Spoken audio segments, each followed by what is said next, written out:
Hello guys, this is your friend and we are back with a new fanfic. And if you enjoy this fanfic, then please press the like button and subscribe to my channel for more fanfic like this.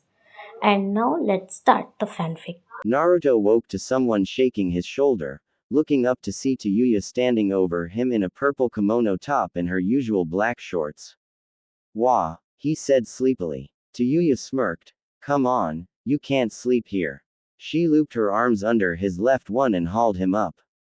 Naruto rose to his feet, swaying slightly as his leap-fogged mind tried to catch up with the situation. Taiyu-chan. Tayuya giggled. Wow, you're really out of it, nay. She helped him stumble down the hall as he tried to walk. Their room wasn't far from the study. We need to get rested up for the Chunin exams, remember?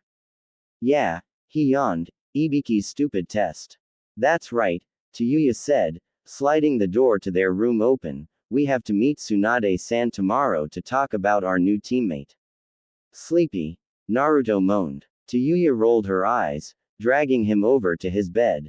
He was already snoring by the time she made it to the edge. Being smaller than he was, his weight and size unbalanced her as she tried set him down. The result was her feet slipping, and getting tangled with his, and both of them tumbling to the bed, with Tayuya getting the wind knocked out of her as the blonde landed on top of her. Gah, Naruto, you're heavy. Tayuya growled, prodding him. Oi, wake up. She tried to wriggle out from under him. I know you can hear me. Get off me. The only response she got was a soft snore from him. Perfect. Tsunade looked at the boy in front of her, then down at the file that she'd made of him. He was no the skinny, malnourished boy he'd been 3 years ago. His hair was long and shaggy, unkept like most Uchiha would keep their hair. He had the black eyes that all Uchiha had, but they were full of many things that she never saw in the eyes of Fugaku or his son Sasuke. No, this boy's eyes were filled with a strength she'd never seen in any Uchiha. Hope, you understand why I'm a little skeptical about igning you to their new team? She asked, looking over the boy's figure. You've grown well these past years, and filled out nicely, but you still need some time to recover. I know, Tsunade-sama, but I'd like this chance, Saiga said, smiling. My body's stronger now, and I've still got my training under Orochimaru to use. That's what concerns me the most, she said. His teaching methods are dangerous, sick, and downright disgusting. He taught me ninjutsu and taijutsu skills. Seigored her. When he found out that my Sharingan wouldn't activate, he stopped teaching me and lost interest in me. I can understand that, she said. He's wanted the Sharingan for as long as he'd been researching it. Saiga, what I want to know is, can you fight with them? Saiga smiled. You know what I've been through. The drugs are out of my system now, and my body may not be as strong as it should be, but I can fight. Saiga, that's not what I mean, she said. For the last 3 years, despite the female population's attempts, he grimaced at that, you've barely spoken to anyone. Where are your friends? The people you trust. I have friends, he muttered, looking away from her. Saiga, one person does not count. Tsunade sighed. Ushio-chan is a sweet girl, and I'm sure that she's helped you in some ways, but you need to come out of your shell more. Saiga looked down at his feet, a little worried that he wouldn't get the chance to help the two people that had rescued him. Tsunade saw his defeated look, and noticed that he actually resembled a young Madara Uchiha, smiling at the fact that the young man couldn't be any different than the long-dead Uchiha. This is one of the reasons I'm putting you with Naruto and Tayuya. Saiga perked up on hearing this. You mean I can try? Yes, you will, she said, grimacing. Besides, the civilian council, even though they know that the chances of activating your dujutsu is a slim chance, think that the experience of the exams will be just the push you need. Saiga ground his teeth. I don't care about that. The Sharingan was the downfall of my clan. No, Saiga, it was their pride and arrogance that destroyed them. Tsunade said, smiling at the boy, something that I don't see in you. Saiga smiled. Thank you, Tsunade-sama. Naruto stretched himself awake, feeling better than he had in ages. He was warm and he was comfortable, which made it hard for him to open his eyes against the rays of sunlight that were streaming through the window. As his eyes opened, they were met with a blob of red that he didn't recognize right away, but his whole body went rigid as the body that belonged to said blob of red snuggled closer to him, burying her head in his chest. Oh, shit, Naruto thought. You said it, Kurama chuckled. Want to know the bad part? There's no way out of this, even if you don't wake her up, where you'll come out of this without a good beating. What the hell are you talking about? Naruto growled mentally. How was this his fault? She was the one that normally crawled into his bed at times, while he stayed in his bed, all night. How did I get into bed? There you go, Kurama said, nodding his head sagely. You fell asleep at your desk last night after working on a seal, and Tayuya came to check on you. So she tried to get you to bed, but ended up tripping and you landed on top of her. Oh no, Naruto moaned, gritting his teeth. Ooh, yes, his tenant cackled, and have you noticed that it's the back of her head she's pressing against her chest? What the hell has that got to do with? Have you noticed where your hand is, Kit? Kurama grinned widely as Naruto blushed tomato red as he realized his right hand was sandwiched between Tayuya's. She moaned when his hand clutched involuntarily, making the boy shake in fear. Now's your chance, Kit. Claim your mate. The fox laughed loudly. Go for the neck. I've always heard that was a particularly sensitive area on females. Could you shut up? In truth, Naruto was having a hard time control himself from leaping out of bed and making a run for it before Tayuya woke up and got her hands on him.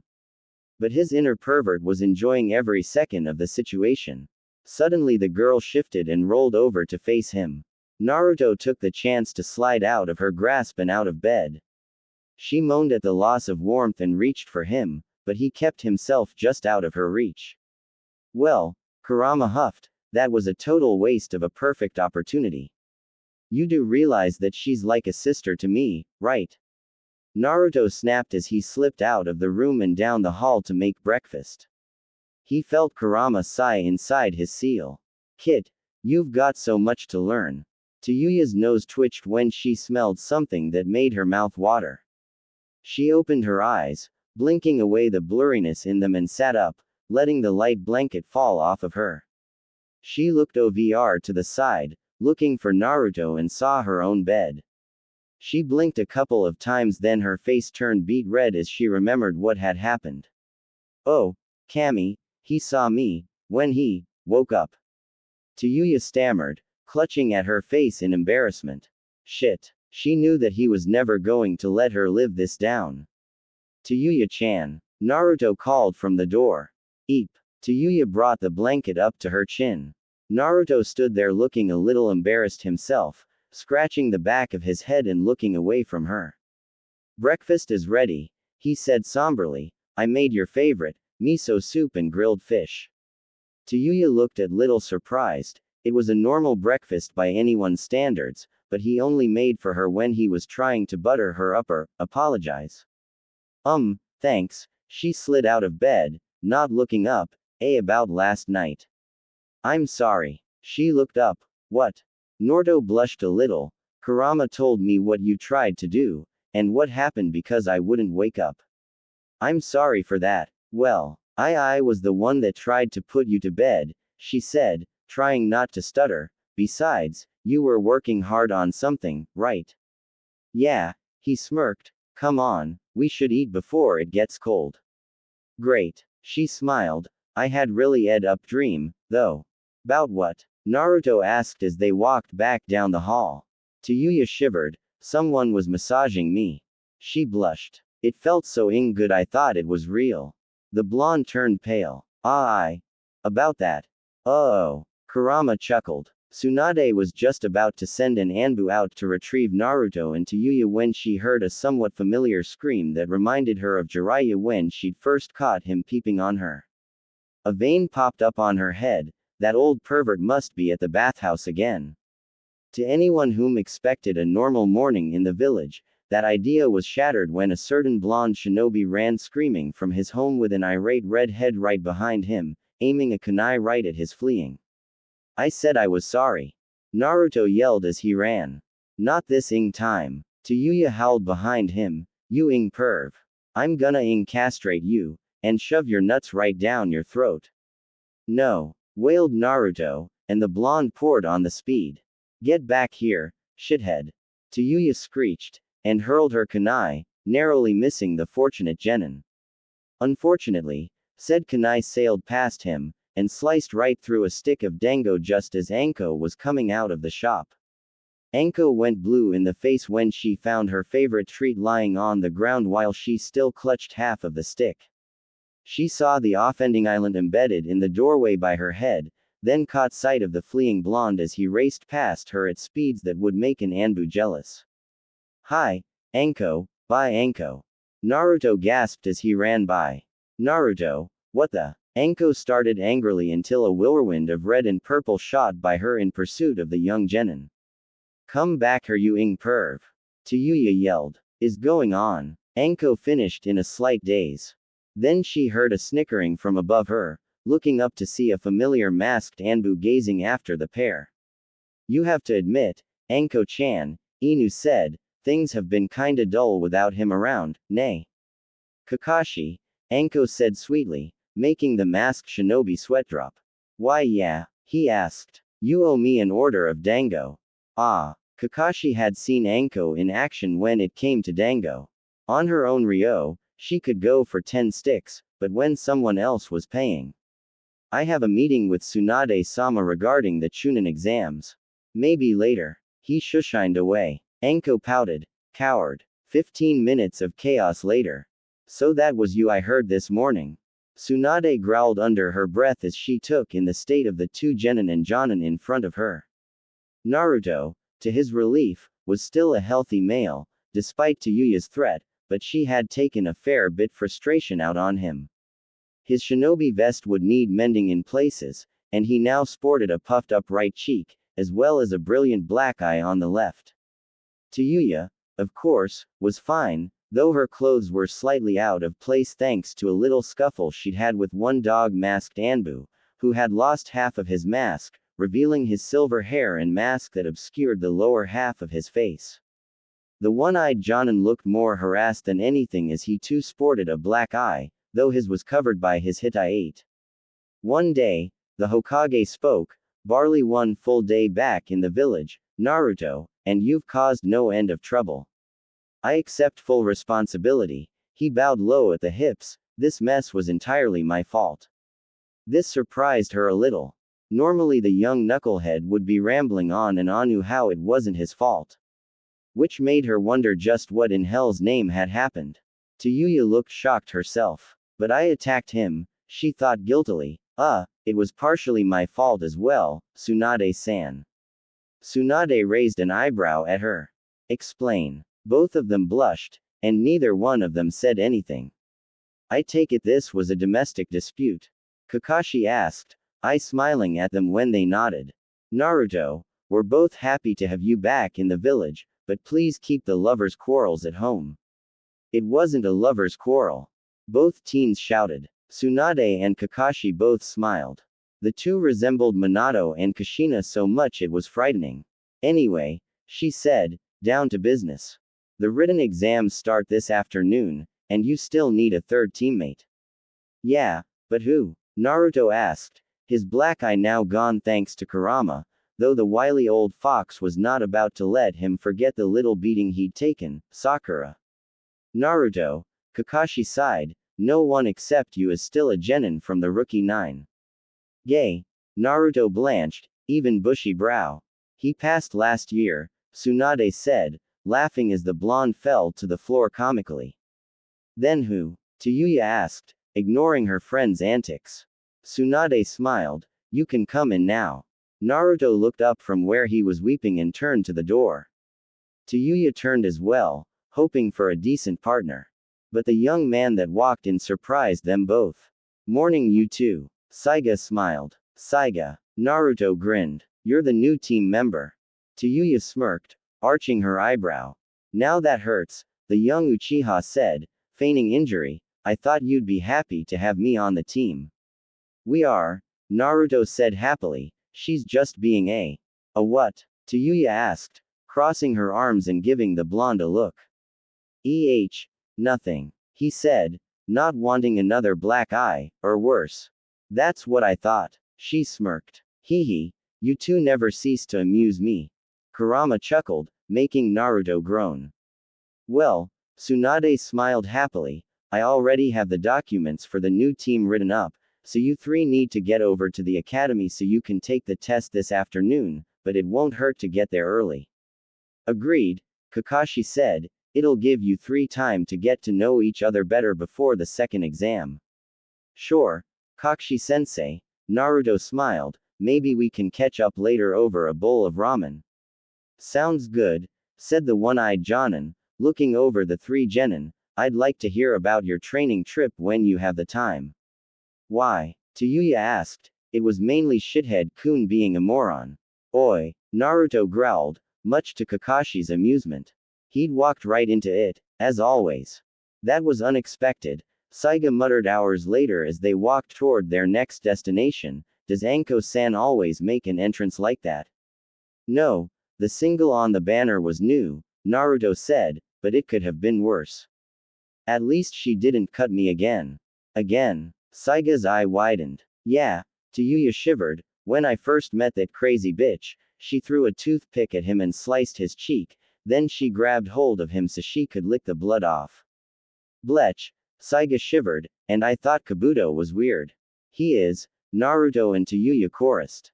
Naruto found it a little nostalgic to be standing in front of the gates again.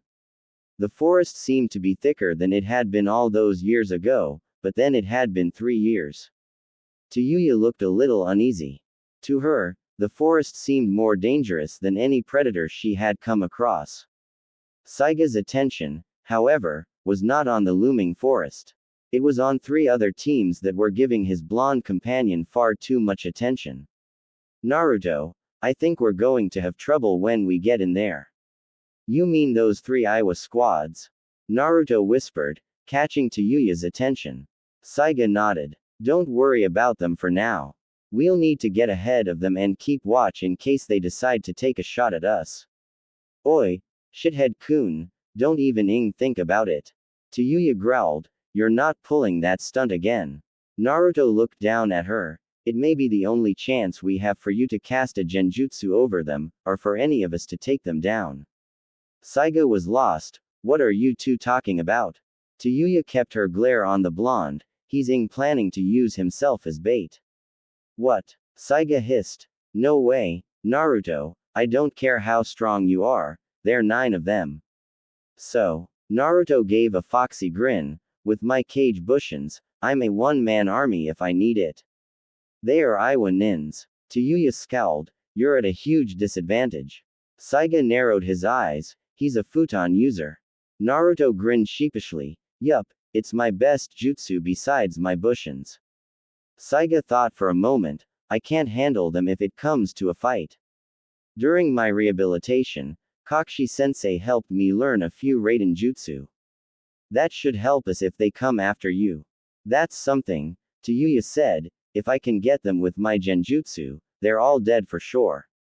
Alright, Gakis, Enko yelled, behind the screen and get your scrolls. Naruto and his new team stepped up. When their turn came, they were given a heaven scroll, which he gave to Tayuya to keep. Why the do I have to hold it? She snapped. Because, Naruto said in a low voice, if Iwa does come after me, I'd rather not be the one holding the scroll. I'm not gonna let those rockheads get anywhere near you. She yelled, getting right up in his face. Tell me, how is it right to hate someone for what their dad did? Saiga growled, the same reason that people can blame someone for what they carry inside them. Naruto sighed, knowing that he was referring to all Jinchuriki. You'll be going to gate 6, said the Chunin that had passed them the scroll. Wait there for Anko-san's signal.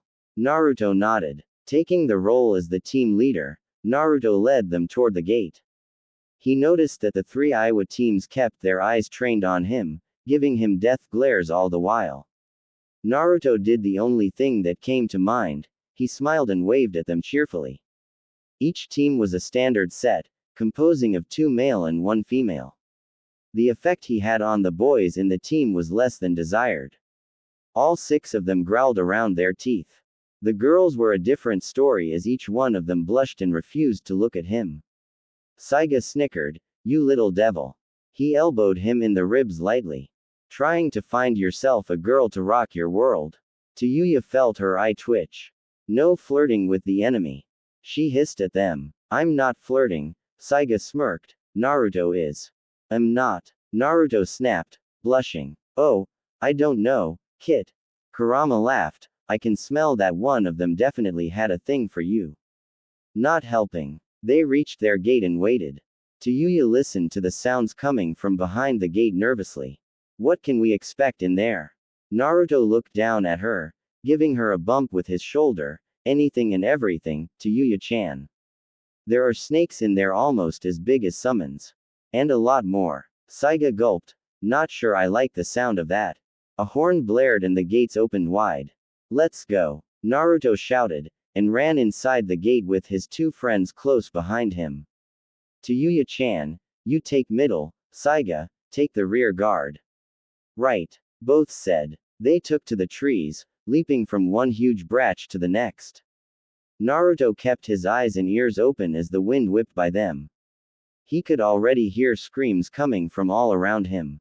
The Chunin exams had really started now. "What's the plan?" Tayuya asked, coming up beside him. "For now," Naruto said, "first we need to find a place and hunker down so we can think things through. We have not only Iwa, Suna and Kumo to worry about, now. Some Konoha nins wouldn't think twice about taking us on to get a scroll." "He's right," Saiga said from the rear. "The last 3 years have been brutal for the Chunin exams. Iwa in particular. Ever since we came to the village and Danzo-sama announced the rebirth of your clan, Iwa has been either baying for blood, or trying to force a political marriage with your clan." "What?" Naruto unfortunately was so shocked at this bit of news that he failed to watch where he was going, and slammed headlong into a large branch. He went tumbling to the ground as Saiga and Tayuya dropped after him. "Was that so surprising?" Saiga asked, looking down at his fallen friend. "I think I wanna go back to being an Uzumaki," groaned Naruto, his eyes spinning dizzily. Tayuya didn't think it was funny either, remembering how 2 of the Iowa girls had looked at her friend, making her a little sick to her stomach. She cracked her knuckles loudly. "Looks like I get to let loose on some Iowa bitches." The 2 boys shrunk away from her in slight fear. Naruto hopped to his feet, then knelt back down to send some of his chakra into the soil. Immediately his senses were flooded with chakra signatures. Many were already far ahead of them, already clustered together in battle. What caught his attention was 3 small individual signatures that had broken off from the fray, and were circling back around, behind them. Naruto snapped his eyes open and looked up at his teammates. "We've got trouble," he said, looking at them both. "It looks like a team's heading this way." "So what will we do?" Saiga asked. "Fight them and search for the scroll we need." "Moron," Tayuya growled, "that'll attract too much attention. We need to ambush them." Naruto thought for a moment. "Alright, Tayuya-chan, we'll go with your plan. When they get close enough, place them under a sleeping genjutsu. I don't want any deaths on our hands with Onoki coming around for the exams." He turned to Saiga. "I'd like you to be my backup. If it comes to a fight, I want you right there with me. Tayuya, if you get another chance, don't hesitate to hit them with a more powerful jutsu, just try not to catch us in it. Just plug your ears when you hear me start up," she smiled, "or you'll be under the impression of getting ed by Orochimaru." Saiga paled along with Naruto. "You wouldn't really." 3 older genin darted through the trees in search of the team their tracker had detected. Naruto watched their movements from a well-hidden spot under the roots of a massive tree. Their attire gave them away. Kumo Cloud Shinobi. Across from him, Tayuya was watching the trio like a falcon eyeing a mouse. Saiga was hiding directly beneath them, covered by a shroud made to look like the ground and fallen leaves around him. One of them jumped down not 3 feet from the young Uchiha, who tried to keep his breathing as low as possible. Kumogakure shinobi were dangerously strong concerning Raiden, which put him on equal grounds with them if he could get off a shot at one, but if things played out right, there wouldn't be a fight. He cast a glance over at the red-haired Kunoichi in the trees with her flute at her lips, ready to cast her genjutsu. Naruto kept himself still as the other two shinobi leapt down to join their companion. All three were large in stature, probably veterans from the previous exams. They would be trouble if they fought. Tayuya was thinking the same thing as she watched them. She was not a sensory type, but she could tell that these three were far above her and Saiga in chakra. Naruto, she knew, had them all beat by a proverbial landslide. Saiga was getting antsier by the second.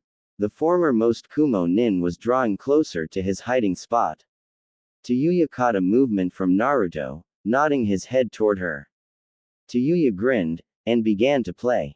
The moment Saiga heard the tune starting to play, he knew to plug his ears tightly, and crushed his eyes shut, hoping he wouldn't be caught in the genjutsu. But he was not so lucky. His black sight was suddenly altered with his least favorite color, red. Naruto immediately knew there was something wrong when Saiga didn't move as the Kumo nin went down. He looked up at Tayuya, being out of the genjutsu's range. Are they done? Tayuya stopped playing, grinning widely. Serve 'em up. Naruto wasted no time and darted toward his teammate. Saiga wasn't moving at all as Naruto uncovered him. Damn, he was caught. Naruto swore, Tayuya-chan, get down here. Saiga was caught in the jutsu. Quote exclamation mark quote. Tayuya yelled, and leapt down. That was a fear-inducing jutsu.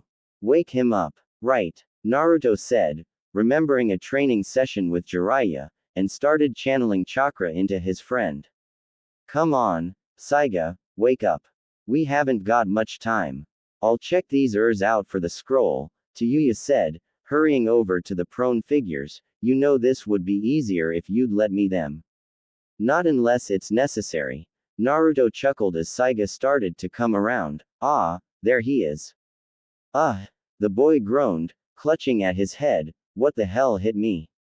Tayuya-chan, Naruto smiled, jerking his thumb at the redhead, who growled at him. Guess the genjutsu was 2 strings since you were right in the middle of the fray. Sorry about that. It's fine, Saiga said, looking pale. I chose the hiding spot myself. Did they have the Earth Scroll? No. Tayuya snapped. It's a Ing Heaven Scroll like ours. Naruto sighed. Then we'd better make track before they wake up. He slung the Uchiha's arm over his shoulder and helped him stand. Think you can make it? Hell yeah. Saiga laughed. It'll take more than a genjutsu to put me under. Tayuya coughed. Remember that particular genjutsu I said I could cast, boys. Both boys knew what she was talking about, and neither one wanted to experience that nightmare. We should get going, Naruto said, letting Saiga stand. He looked over at the Kumo shinobi. They should be fine here. And you're sure Tei Onoki-sama doesn't plan to do anything? Tsunade asked. Quite sure, Jiraiya said, nodding. Why do you think I took off for the last day? No, he respected Minato more than he feared him and counted him as a rival. But that's where it ends. He let out a sigh, looking out over the village. He has 3 squads in the exams this year, and I'm sure there's 1 or 2 glory hounds in all 3 of them looking to make a name for themselves. Tsunade groaned. We still have a month before the final round of the Chunin exams. Maybe when he arrives, his genin will behave themselves. I wouldn't count on it, the old toad sage said, then grinned. Don't worry, Haim-chan, she growled at the nickname, those 2 gakis of mine can take care of themselves. Tayuya alone is enough to take on a full 3-man squad if she has to. And Naruto? She asked. You know I worry for him like my own. So do I, but he's not the little knucklehead we used to know. Jiraiya said, smiling widely, though he's still a bit of a knucklehead, he's a veteran shinobi now. He could give his father a run for his money. Anything? Tayuya asked. Naruto looked up at her from where he was kneeling. Not for a few miles. He said, smiling, we're safe here for now. Saiga sank to the ground, a little exhausted from the long trek into the forest, and grateful for the chance to rest. Too bad we couldn't use the scroll that Kumo squad had, he sighed, then we could have gone right for the tower. We'll get there, Naruto said, reaching for a scroll. Come on, we'd better eat while we can. Rolling the scroll out, he unsealed a few bentos he'd prepared that morning. He passed one to Saiga. We can't be caught while we're weak. Saiga nodded and took the box from him. Thanks, I'm still getting used to large meals. We missed a lot, Tayuya growled, accepting her own meal. Orochimaru practically starved us.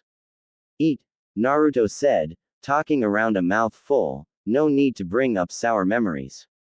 Saiga smiled at him. You're right. He started eating. Tell me, what was your training mission like? Naruto looked up. Well, at first I was supposed to find a way to control Kurama's chakra. That's the fox's name, right? Saiga asked. Right. Tayuya grinned. That fox can be fun when he's torturing shithead Kun. Told you she had a good sense of humor. Kurama snickered, but Naruto ignored him. But after a few days, we found out from him that the seal was weakening badly, and fast because I was using his chakra too much. I can use it to an extent, but if I went so far as to start taking on the Nine Tails cloak, then the seal would start weakening again. Saiga thought for a moment, so you can never fully tap into his power. Not without breaking the seal. Kurama said dejectedly, which Naruto relayed to this team. That doesn't sound like it would be good. Tayuya glowered, what happens if the seal breaks?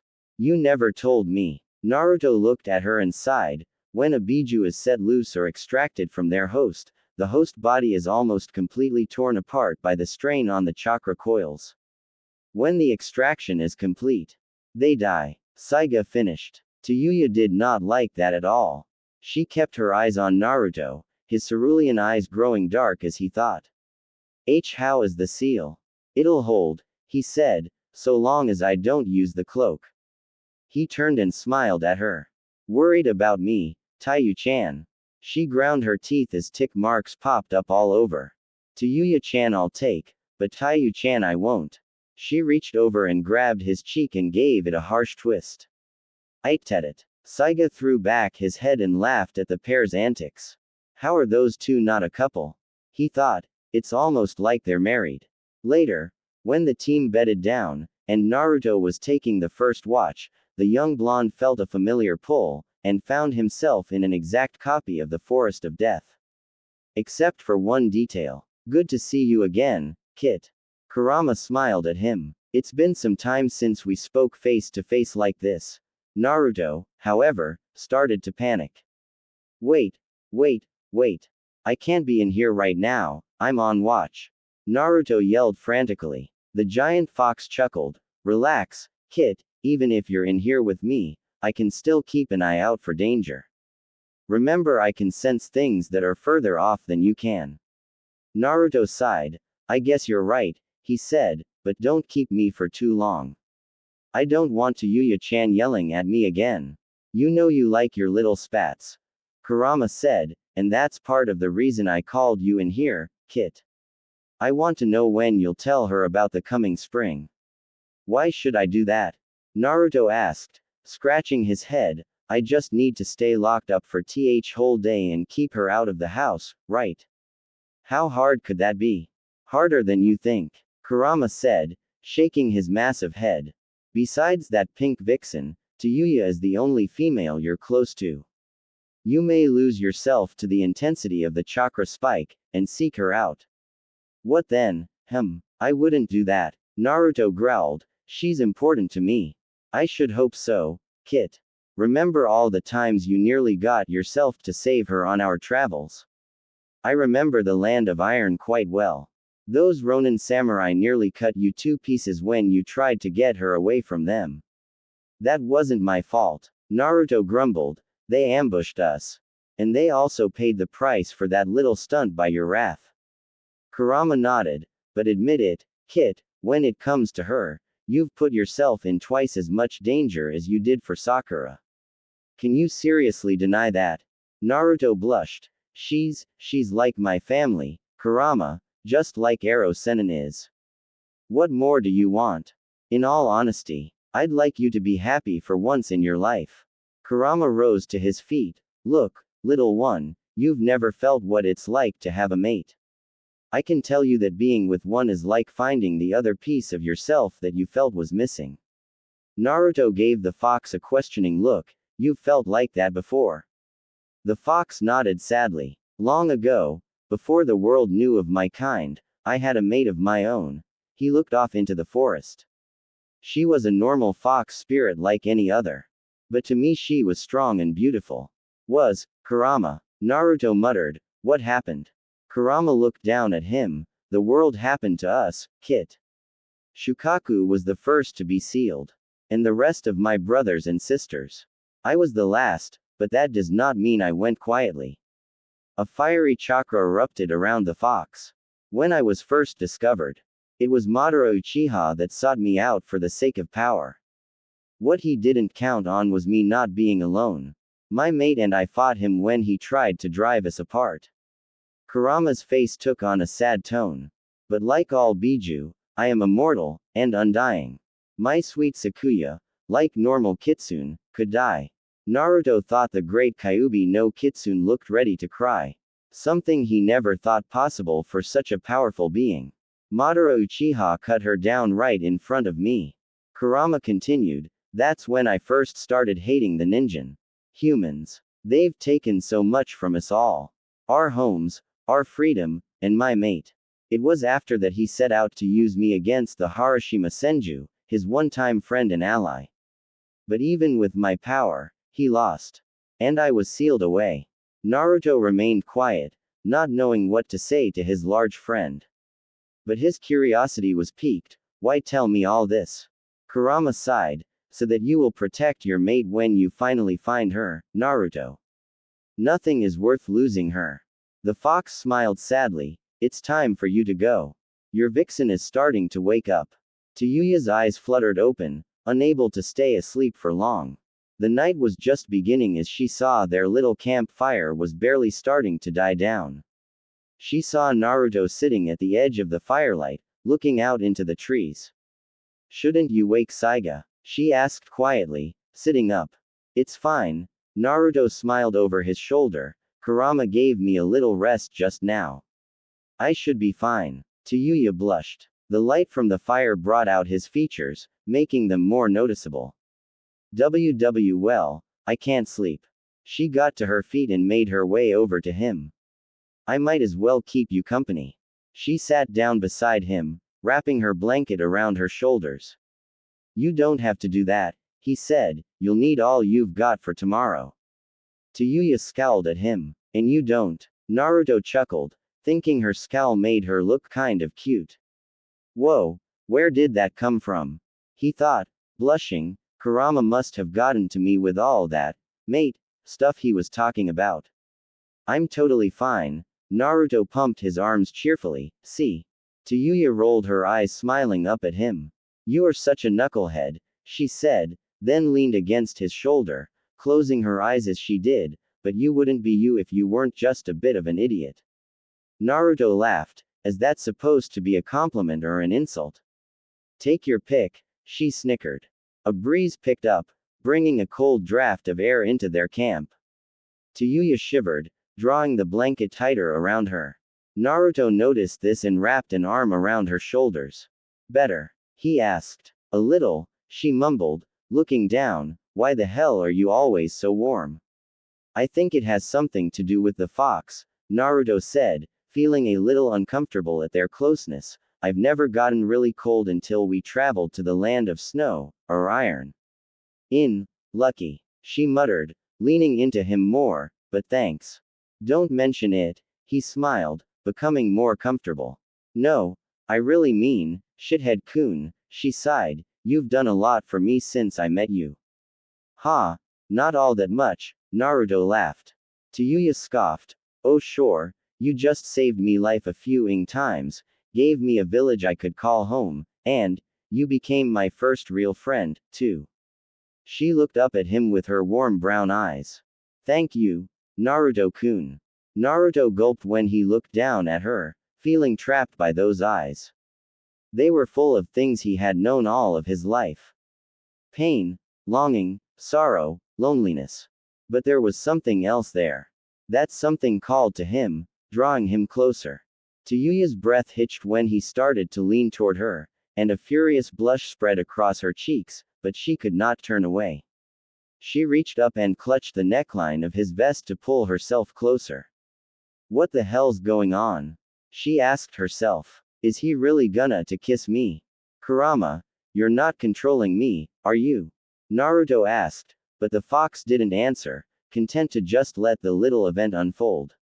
The fox let a smile creep to his face as the two continued to draw closer, oblivious to everything else around them. Of course this wasn't to be, as the fox felt something heading their way. Damn it, they were so close. Kurama thought, then yelled, Oi, Kit, we've got trouble. Kurama's bellow was so loud that Naruto clutched at his ears. Gah! What the hell's wrong with you, Kurama? He yelled out loud, shocking the flustered redhead, and inadvertently waking their other companion. What's going on? Saiga asked sleepily. Naruto shook his head to clear the ringing in his ears, only to find that he could feel chakra signatures heading their way. Great! He groaned. Perfect timing. What the? You talking about? Tayuya snapped, a little upset that they'd been interrupted. Kurama warned me just now, he said, we've got company. This woke the young Uchiha up fully, and snapped Tayuya out of her bad mood. Where are they coming from? Tayuya asked, immediately on the defensive. Naruto didn't have time to figure it out as the ground beneath them started to shake. Below. A second later a body erupted from the ground, Doden, Doryuha. Naruto growled as the ground started rising. Scatter. Naruto yelled just as the risen earth lashed out at them, narrowly missing him and his team. Namikaze scum. The shinobi yelled. Two more popped up out of the same burrow their teammate had come from. Naruto grinned at them. I guess you're one of the Iwa teams. We will have your head. One of them yelled, launching himself at him. Doden, Domu. The shinobi's arms blackened, aiming right for his vitals. Naruto waited for him, grabbing one arm and hurling him over his shoulder. Saiga, this one's the close-range fighter. Naruto yelled, locking the young Iwa nin's arm behind his back. He's all yours. Hi, Saiga yelled, rebounding off of a tree trunk to angle himself toward his new opponent. No you don't. The female Iwa nin yelled, her hands flashing in rapid signs. Doden, Dosekiryu. The ground at her feet erupted in the form of a massive dragon that launched itself toward the young Uchiha. Sweden. Suiryuden no Jutsu. Tayuya yelled, and a watery copy of the earth dragon slammed into it, clashing and canceling both of them. The female Iwa shinobi glared at the redhead, who grinned, don't forget me, bitch. She leapt down, drawing her kunai. Saiga spiraled down to his target, flipping end over end and brought his heel smashing down on the shinobi's head. Naruto grunted as a few droplets of blood splashed him. Tomoya, yelled the remaining male, you'll pay for that. He directed his jutsu at them, causing spikes to shoot out of the ground. Naruto and Saiga took back to the trees. Naruto flipped through the tiger, ox, dog, rabbit, and snake seals. Brace yourself, Tayuya. Tayuya let off one of her jutsus and looked up at him. Ah. She dove out of the way just as Naruto shouted, Futon, Daitapa. A massive blast of wind shot from his hands. His target was the remaining male. The unfortunate shinboy was flung from his perch atop his pillar and sent flying into a branch, knocking him cold. Got mine, Naruto grinned, dusting off his hands. I think mine's dead, Saiga said quietly. I hit him too hard. Naruto looked over at him, seeing that his friend staring at a bloody stain on his sandal heel. Saiga, don't think about it. He would have you if you hadn't done something. No. Naruto nearly jumped out of his skin at the frightened shriek. Looking back down, he saw Tayuya standing over her target with her flute partly to her lips, while the kunoichi was rolling on the ground in plain fear. Saiga shivered a little. You know, she's kinda scary when she wants to be. Wonder what she's showing her. Naruto said curiously. Saiga gave him a look. Be honest, Naruto, do you really want to know after that crack about Orochimaru? Gay. Naruto pale, not really. He jumped down. To Yuya-chan, I think that's enough. The girl smirked and released the jutsu from the poor kunoichi, letting her fall unconscious. Care to know what I let her see? She asked. Pretty nasty. Naruto raised his hands, waving them frantically. No, no, no, he said, I think I have a pretty good guess. Did you check to see if she has the scroll? She doesn't have it. She shrugged. What about yours? Haven't checked him yet. Naruto said, rubbing the back of his head. I kinda wanted to make sure you were alright after that jutsu I used. I'm dandy, she said, adjusting her cap. It's not like I care if my hair's messed up. Oi! Saiga yelled, getting their attention. He raised his hand above his head, clutching a scroll. I got it. Damn, Naruto sighed. Guess he won. Tayuya huffed and crossed her arms. You let him have him. Naruto gave her a foxy grin. It's his first real fight. I had to let him get a taste. TCH, she scoffed, blushing. You're way too nice, you know that. Saiga was beaming at them in triumph as he approached them with the scroll. This is great. Our first day out here and we already have both our scrolls. Naruto smiled. You're right about that, and it couldn't come at a better time, either. After this battle we'll need to get out of here as fast as possible. Either another team will have picked it up, or the animals will come and investigate. Believe me, the snakes here you do not want to meet. They left the body of the Iwa Nin that Saiga hated with his sleeping teammates, making sure that they would be safe for the night if they didn't wake up until morning, then took off to find another spot for the night, or find the tower, whichever came first. As it would turn out, fatigue won out over the urge to reach the tower before anyone else. Saiga's body was not used to such strain as this, and he soon felt beyond tired. Naruto and Tayuya helped him as they found a suitable tree to spend the night in, high above the ground, and out of sight, unless you happen to be a Hyuga. Naruto smiled at their height. I don't think anyone would look this high. Saiga smiled tiredly. With hair like yours. That's as good as a signal flare. Tayuya snickered. Hey, he used to wear this awful orange jumpsuit before, and he still made past Anbu and other shinobi. And he still wears the color, even if it's with that vest he's so proud of. Naruto plucked at his vest, pouting, I'm not proud of it. Saiga chuckled. Either way, guys, I'm glad we got teamed up. He said, Danzo wanted me to be with one of his teams for the exam. But Tsunade-sama made sure to put a stop to that.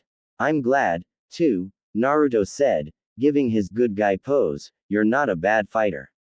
Neither are you two, Saiga said, looking at Tayuya. That was some water dragon you made. Hell yeah, she smirked. It's my primary affinity. Let's get some sleep, Naruto said. We'll need our strength for the run tomorrow. And Kami help anyone that gets in our way. He sat down against the trunk and closed his eyes, falling asleep almost immediately. Tayuya shook her head. How the hell does he do that? She asked, listening to him snore. I don't know, Saiga smiled, but I'm jealous. Naruto snapped awake, feeling something was wrong. He looked around, seeing his two friends asleep on either side of him, snoring peacefully. He sat up, careful to keep his balance on his branch. What's going on? Naruto whispered. My heart's pounding like crazy. It was the truth, his heart was beating in his chest harder than when he was in a spar with Tayuya. Kurama, I don't know, Kit. The great fox said, it feels like the whole forest is on edge. Inside the seal, Kurama raised his head, and took a deep breath, catching sense from Naruto's senses.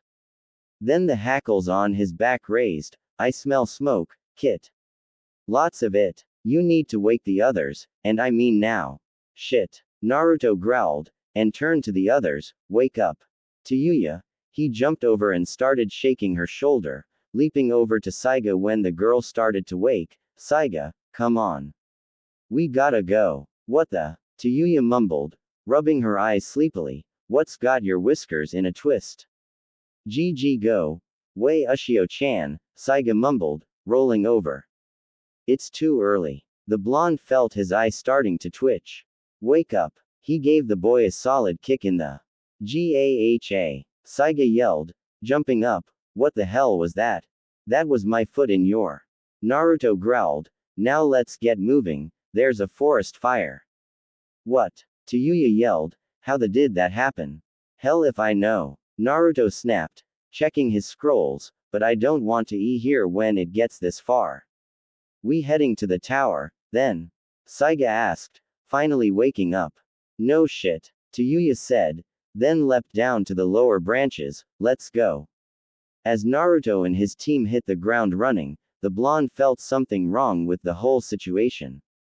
The forest, he knew, was not prone to fires even in the drier parts of the year. This had the feeling of being flushed out. But the smell of the smoke so nearby made him fear for his team. What's the plan? Saiga asked. Keep heading to the tower. Yeah, but we need to avoid the fire, Naruto growled, but this doesn't feel right. The fire's too close. In truth, he could already feel the heart of the flames coming from all around. And it feels like it's only in this area. Quote exclamation mark quote. Tayuya snapped. We were flushed. Exactly. Naruto said, feeling Kurama's chakra seeping into his own. We're being hunted, and I wanna know who or what it is. Akatsuki? Tayuya asked. Naruto shook his head. No, they'd probably come at us head on. This feels more like something more like a flat-out manhunt. Saiga shot a glance at his friends, the Iwa Nins. Naruto nodded. That's the only thing that I can think of. We left 2 alive last night, and it another. Plus there were 6 more, so we may have 8 people on our tails before this is over. Tayuya scowled, keeping her eyes in front of her. Yeah, but it doesn't look like they knew where we were. The 2 boys looked at her. Feeling their eyes boring into her back, she turned to them. Look, we were in that tree all night, and the fire is at least a mile away from us in any direction by the smell. Plus the wind is coming from the north, where we're heading, so the fire is going toward the south, away from us. It would have made more sense to find us and then set the fire at the base of the tree. Naruto thought about that. It made sense. When flushing out quail or boar, one would drive them from their hiding spot toward the hunter, who would be just a few feet away. Unless they're driving us. Naruto leapt into the trees, off the ground now. Saiga and Tayuya were right behind him, and not a moment too soon. An earth dragon erupted from ground just in front of them. The dragon smashed into the base of the tree, making it shudder. Naruto was impressed at the power behind the technique. Tayuya, however, was pissed.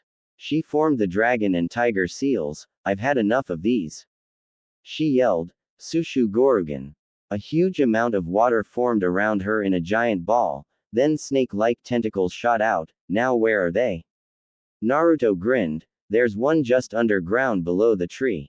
Yeah, the watery tentacles shot down the trunk, slamming into the ground. The 3 heard a scream from where they had struck, and out came another male Iwa nin wrapped by then tendrils. Tayuya grinned as the boy was lifted to their level. Hi there, Gaki, how's it hanging? Naruto groaned. Really? That's what you came up with? Tayuya sneered. Didn't hear you coming up with anything. Saiga ignored them both and stepped up to the dangling shinobi. Where are the others, and how many are there? You. He spat at him. Saiga grimaced and wiped his face. Either you will tell us, he said, or we can drown you. He reached out, gripping him by the face, and making him look at him. Your choice. The boy went pale. Naruto grinned. You have a sadistic side to you, nay. Saiga grinned. When I want to. Tayuya grimaced. Can we move this along? I'm not too good at this jutsu, so if you want to drown him, he has 5 minutes before I lose it. Go ahead and drown me, you. The Iowa nin snapped. You won't get anything out of me. Oi. Naruto grinned. Watch the language, there's a lady here. Who? Tayuya asked. Naruto's grin widened. Finally it hit Tayuya that he was talking about her. The blush on her face would have lit up half the of the land of fire. You jackass! She yelled, causing the water to tighten around her captive. URK. Tayuya-chan, ease up, we need him alive. Saiga said, smiling at the pair, you should really save that for the honeymoon. Shut up. Both of them yelled. Kit, Kurama said, as much as I enjoy your banter with your mate, perhaps I can lend a hand in this little interrogation. Naruto grinned, looking at his companions. Kurama wants to help out here. Tayuya looked a little shocked at this. How the s he gonna do that? Hee hee. Brace yourself, Kit.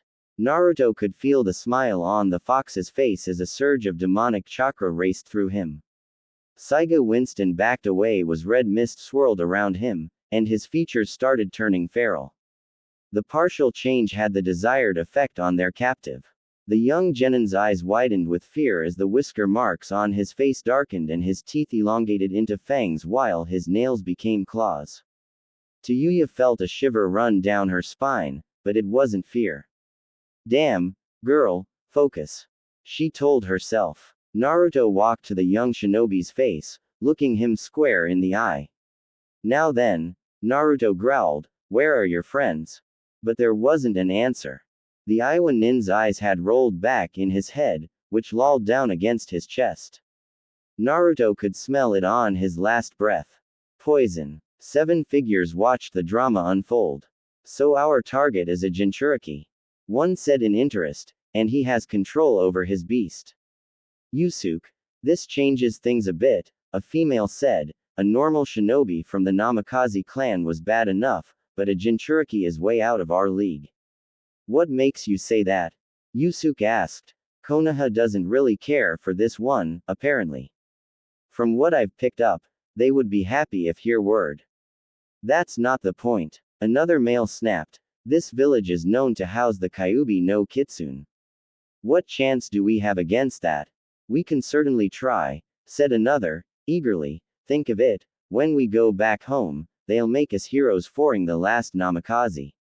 The 3 female members of the teams looked at one another. Remember Onoki-sama saying that he tried to propose a political marriage to this shinobi? I do, one of the girls said. My mother nearly had a heart attack when she heard about it. She's wants nothing to do with it. I doubt he'd force anyone into it, said the third. His granddaughter would be the obvious choice. Oi, we're talking about assassination here. Yusuke snapped. Will you all keep quiet? The second male snapped. We'll need to split them up. I can hear them making plans to send the 2 others ahead to the tower. Namikaze will be staying behind and leading us away. What the air you talking about? Tayuya screeched, causing a certain fox to cover his ears. We can't go on without you. Naruto was rubbing his ears against the ringing the red head had caused. She's right, Saiga said, his own ears ringing. What makes you think we'll leave you behind for them to ambush? Naruto sighed, knowing this would happen. Look, guys, I know this is a little crazy, but they're only after me, so it makes sense that I should stay behind and keep them busy until you get to the tower. Crazy is right, shithead. Tayuya growled, it's 7 against 1. Yeah, Naruto said, rubbing the back of his head, it's kinda unfair for those guys. Tayuya face faulted. That's not what I mean, you dope. What she means is that we're worried about you, Saiga said, rubbing the bridge of his nose. You may be a Jinchuriki, but you can't use much of the fox's chakra without damaging your seal. Naruto chuckled. Oh, I won't need that. I've got a little secret up my sleeve. Naruto rolled up his sleeve, revealing a gravity seal, a large one. I have 5 of these on me. If I release them, nothing's gonna stop me. Tayuya crossed her arms. You, shithead, I'm still not going. Naruto glared at her. Tayuya, listen, I'm not giving you an option. These guys are good, and I know you know it. With 7 of them on our tails, We'll be in trouble if they come at us all at once. Naruto sighed at the hurt look that came across the girl's face. Look, he said, looking at both of them, Kakashi-sensei once told me that those that break the laws of the village are scum. Tayuya and Saiga flinched. They had been trying to disobey their leader's orders. But Naruto continued with a smile, but those that abandon their comrades are even lower than scum. I'm not asking you to abandon me to the mercy of the enemy teams. I'm making a strategic decision. Saiga sighed himself. All right, Naruto. I'll follow your orders as team leader. Then he smirked and socked the blonde playfully in the stomach. Don't go dying on me just yet. I'm looking forward to seeing you in the finals. Naruto returned the punch with his usual foxy grin. Right back at ya, Tem. Tayuya watched the little exchange with a small smile tugging at her lips. Naruto looked over at her next, the grin disappearing. Tayuya-chan, you okay? She scowled at him, making him flinch. No, I'm not okay. Tayuya yelled, remember the last time I left you alone? You almost died because I wasn't there to watch your back. That wasn't your fault. Naruto growled, I just got overconfident because of all the training we did. Saiga looked between the two, seeing a fight in the making. I'll wait a little further ahead. Come find me when you're ready. He leapt away, leaving them alone, neither of them noticing his absence. Idiot, Tayuya yelled, you were outnumbered, and if I had just been there, the result would have been the same. Naruto roared back, that time the only thing that kept you from getting hurt by those shinobi was you barreling in at the last minute and helping me. If you had been there from the start, then you would have been in worse shape than I was in the end. I have the Kyuubi in me, Tayuya-chan, which basically makes me immortal as long as his chakra keeps flowing. But the seal, she started, but he cut her off again with a wave of his hand. Tayuya-chan, the seal will hold as long as I don't go into the Nine Tails cloak. He said, his grin returning. I'll come back, so don't worry about me, Tayuya-chan. The girl blushed at his nickname for her, but let it slide. She smiled a little, seems all I ever do is worry about you, you shithead. Then again, she stepped closer, placing her head against his chest, you always manage to come out on top somehow. Naruto smiled, letting his arms encircle the girl, yup, you know it. I'm just too awesome to be put down by a couple of Iowa rockheads. Tayuya snickered, and reached up to flick him on his nose, there's that confidence again. Naruto laughed, blushing as she wrapped her arms around him, but, like I said, you wouldn't be you without it. She stretched out and pressed her lips against his. Naruto immediately went rigid, hardly knowing what to do. Sure, he had nearly kissed her last night, but he had thought that had something to do with Kurama. But now, damn, her lips are soft, he thought, and sighed into the kiss, finally returning the favor and clutching her tightly against him. It was an awkward kiss at first, but Tayuya fell into a rhythm as she moved her lips against his. Naruto attempted to match the movements, angling his face so he could kiss her better. Neither one was confident enough to try anything clever with their tongue or teeth. The thought of Naruto's already fang-like teeth scraping against her skin sent a shiver up and down Tayuya's spine. He always looked so much more handsome to her when the fox's chakra changed him. The fangs and claws never frightened her, even when she'd seen them for the first time. It was a part of who he was. Naruto himself was on cloud 9. He felt completely lightheaded as he continued to kiss his best friend of 3 years.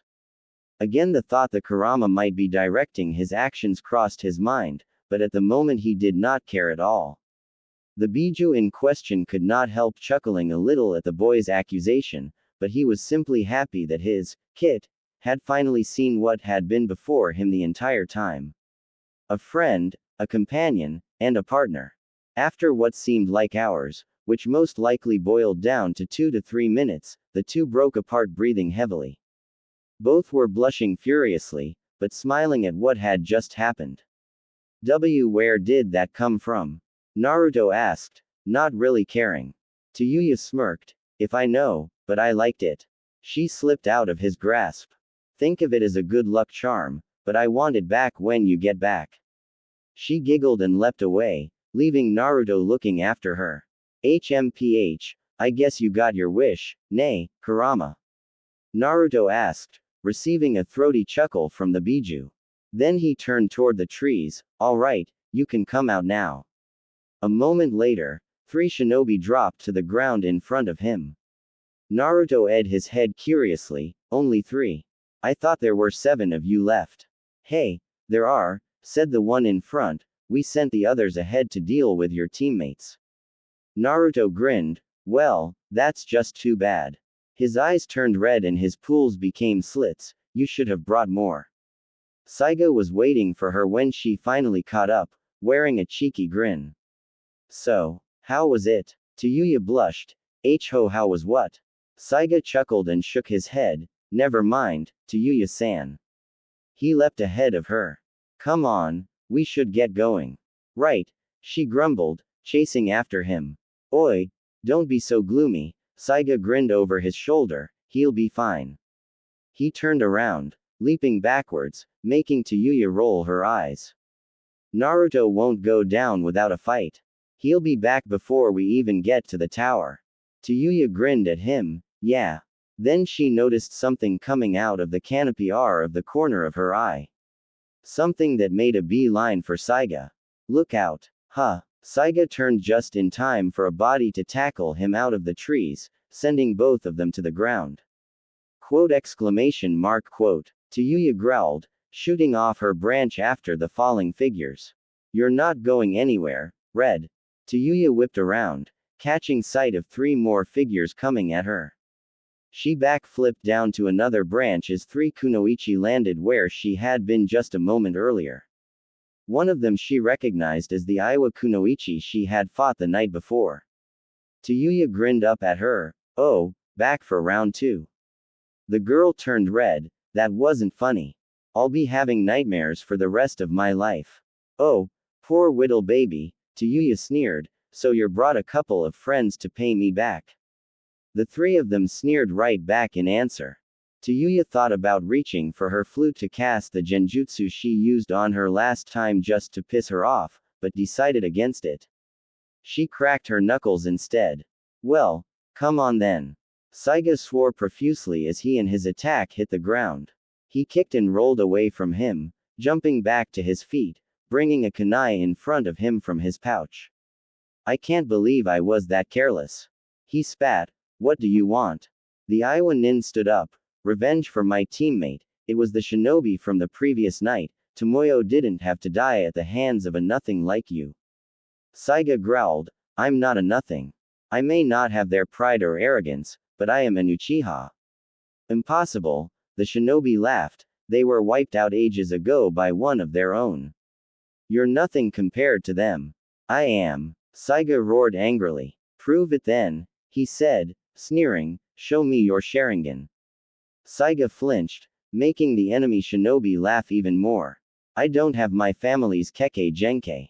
But I don't need it to beat a wimp like you. His hands came together in the snake seal. Lightning started crackling around his body, making the Aiwa nin sweat, finally seeing the young Uchiha as a threat. Raiden. Jion. Saiga opened his mouth, aiming the following blast of lightning at his opponent. Shit. He leapt out of the way. Saiga followed him with the attack. It's still not fast enough, he thought, shooting another blast. Kakashi said this was a near unavoidable attack, but I still haven't perfected it yet. For Saiga, the jutsu was slightly draining, and was not one he could keep up for long. The Aiwa shinobi landed, digging his feet into the ground making the ram seal, Doden, Arijigoku no Jutsu. The ground around him shook and fell, forming a massive pit that nearly made Saiga lose his footing. The Aiwa shinobi sank into the ground out of sight, leaving Saiga guessing where he was, that being the center of the pit. Coward. Saiga yelled tauntingly, come out and fight me. It worked. His opponent shot out of the hole he had made, the rat seal already formed, Doden, Ganbon Q. 4 pillars of rock shot out of the ground toward Saiga. He jumped from his branch and watched as it was crushed by the pillars. Suddenly the shinobi was right beside him. He aimed a kick at Saiga's back, sending the boy to the ground. Saiga coughed, tasting blood in his mouth, and tried to get to his feet. The Iowa shinobi landed beside him grinning. So this is the power of the mighty Uchiha. He jeered. I can't say I'm impressed if this is all you have. F you. Saiga coughed. His ribs were on fire. He had not felt any of them break, but he knew that the fall had bruised them badly. His opponent grinned again and raised his foot and stomped on his chest. Graugh. His straggled scream tore at his throat. Pathetic, he said, the only one on your team we were really worried about was that damned freak of yours. Saiga glared at him, but that was only natural, him being a namikaze, and a Jinchuriki after all. Then there's that red-haired bitch of his. Saiga's whole body started to shake with rage at the insults. Before we set out after you two, we thought we'd get a little show from those two the way they were going at each other. He laughed. It's amazing that she could feel anything for that demon. Saiga grabbed a hold of his ankle, gripping his tightly. You're wrong. He isn't a demon. He felt his chakra begin to spike. It's people like you that are the demons. The Iowa shinobi's eyes widened. You really are an Uchiha. No shit. Saiga yelled, sending all the lightning chakra he had left into his right hand, Raiju Hashiri no Jutsu. There was no way for him to dodge the attack that erupted from the Uchiha's hand as a gigantic lightning beast leapt at him, striking him in the chest and ripping into him. Saiga leapt to his feet with renewed energy. The world seemed slower now as him charged his opponent. He ducked down and kicked the Iowa shinobi in the jaw, sending him flying. Saiga blurred after him, ramming another kick into his stomach, and flashed behind him, turning him upside down and wrapping his arms and legs around his limp body. Cage Buyo. They spun, spiraling to the ground. The Iowa shinobi never saw the end coming as his upper body was slammed and plowed into the ground, only his legs showing. Saiga fell flat on his back, gasping for breath. And that is what you get for messing with my friends. Naruto looked around at his handiwork. All but one of the shinobi that had attacked were dead. But that one wouldn't be moving for a while. You know, I think we might have gone over the top this time. I don't think so. Kurama yawned. It was rather boring once their leader was taken down. But you have to admit that he had that Rasengan coming after he insulted your mate, plus you only needed to release one of your gravity seals. Naruto conceded the point, not even bothering to deny to Yuya as his mate anymore. We should probably catch up to them and see if they're all right. He leapt off the ground and shot off in the direction they had gone. Yuya, for the first time since she had gotten into the forest, was having the time of her life. The three kunoichi were good at close-range combat, each one of them trying, without success, to leave their mark on her with either kunai or shuriken. But she was much too quick for them. Over the years, Yuya had become almost graceful in her fighting skills, and seemed to dance out of the way of their strikes.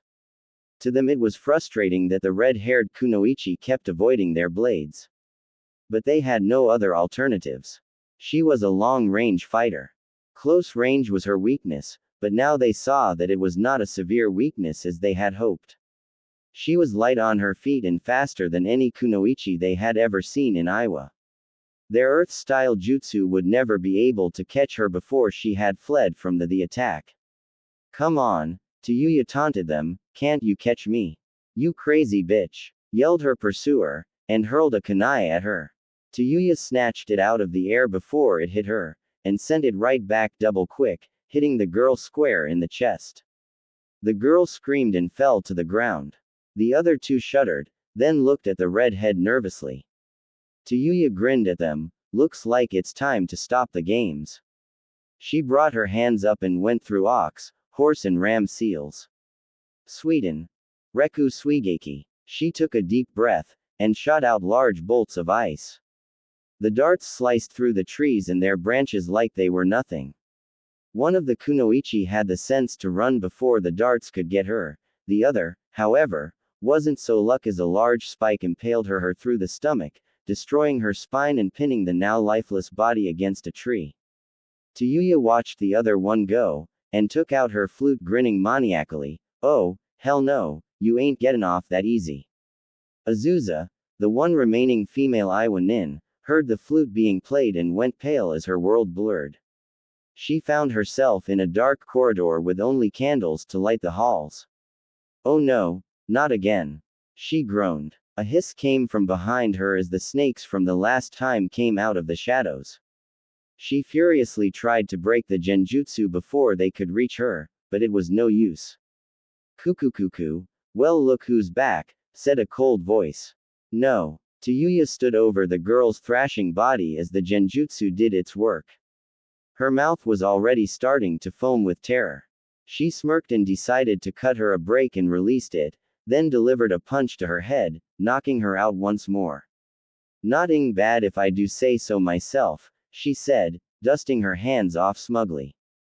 I'll say. She whipped around, finding Naruto standing right behind her. Remind me never to make you mad again. He said, shivering. Kurama gave me the rundown on that jutsu when I got here. Tayuya-chan, that is seriously wrong. She shrugged. What can I say? Naruto rolled his eyes. Just promise me you'll never do that to me. Tayuya giggled. Not that it would work. Kurama would dispel it before it affected you. Naruto sighed, conceding point. What happened to Saiga? Tayuya sighed. The other Iwa Nin knocked him out of the trees, and then these bitches came after me. I haven't had a chance to go look for him. Nyaaa, chew. Saiga sneezed, making his ribs ache. Man, I hope those guys find me before something else does. He had barely moved since his fight ended, barely managing to lean himself against a tree. His ribs made it too painful to move around much. Oi, Saiga. Saiga looked around. That was Naruto. Down here, he yelled. A moment later Tayuya and Naruto landed just in front of him. Boy am I glad to see you too. He grinned, looking over at Tayuya. How did your fight go? Boring. She scoffed, waving her hand flippantly. I've fought Nukenin that put up more of a fight than those three bitches. Same here. Naruto sighed. The three that found me were a bunch of wimps. Saiga grinned. I hate to say it, but I had a little difficulty with mine. He grimaced. I think my ribs might be cracked. Naruto leaned down over him. Maybe I can help with that. How? Saiga asked, smiling. You know some medical ninjutsu. Naruto shook his head. No, but being part Uzumaki I have a little healing abilities. I found out about a year ago because Tayuya told me I helped her get over an illness. Tayui blushed as she remembered that. At the time she'd practically clung to him while she was half. Meanwhile, Naruto placed his hand on Saiga's chest, and focused on sending a small amount of chakra into his system. The boy shuddered. That feels weird. Like my chest is going numb. It takes a minute, Naruto said, but it works. Hours later found the trio at the base of the tower. Saiga was happily back on his feet after Naruto's ability had helped him heal, though Naruto found that he was suffering from a light spell of chakra exhaustion. Saiga didn't know why this was. He had not used enough jutsu to even use 3/4 of his chakra, but he felt it all the same. Finally here, the young Uchiha sighed. That was rough. We made it here with 3 days to spare, Naruto said. The last time we only just made it, but this time around was easier because we didn't have some crazy hubby Tem to deal with. Yeah, let's just go inside already. Tayuya said, pushing the door open. I wanna see what's on those scrolls. Naruto grinned as he helped his friend inside, following after the redhead. Once inside Tayuya rolled out the scrolls, overlapping them as Naruto instructed. Then the symbols glowed, followed by a large puff of smoke. Naruto remembered that the last time it had been Iruka that had popped out. But this time it was a different person, though he wasn't any less familiar. The masked shinobi snapped his little orange book and raised his hand in greeting. Well, that was quick. Good to see you three so soon. Kakashi-sensei. Naruto and Saiga smiled. So, Tayuya smirked. What's next for the exams? Well, said the one-eyed Jonin, since you took out possibly 3 teams, the next round will be the finals. Unfortunately, Iwa and Suna's teams were unable to get through the forest this time around. Kumo and Konoha had 2 teams each. Isama will be happy to hear that news. He had high hopes for this year's crop of genin. Besides your team, only a Konoha team that had a Hyuga with them managed to get here.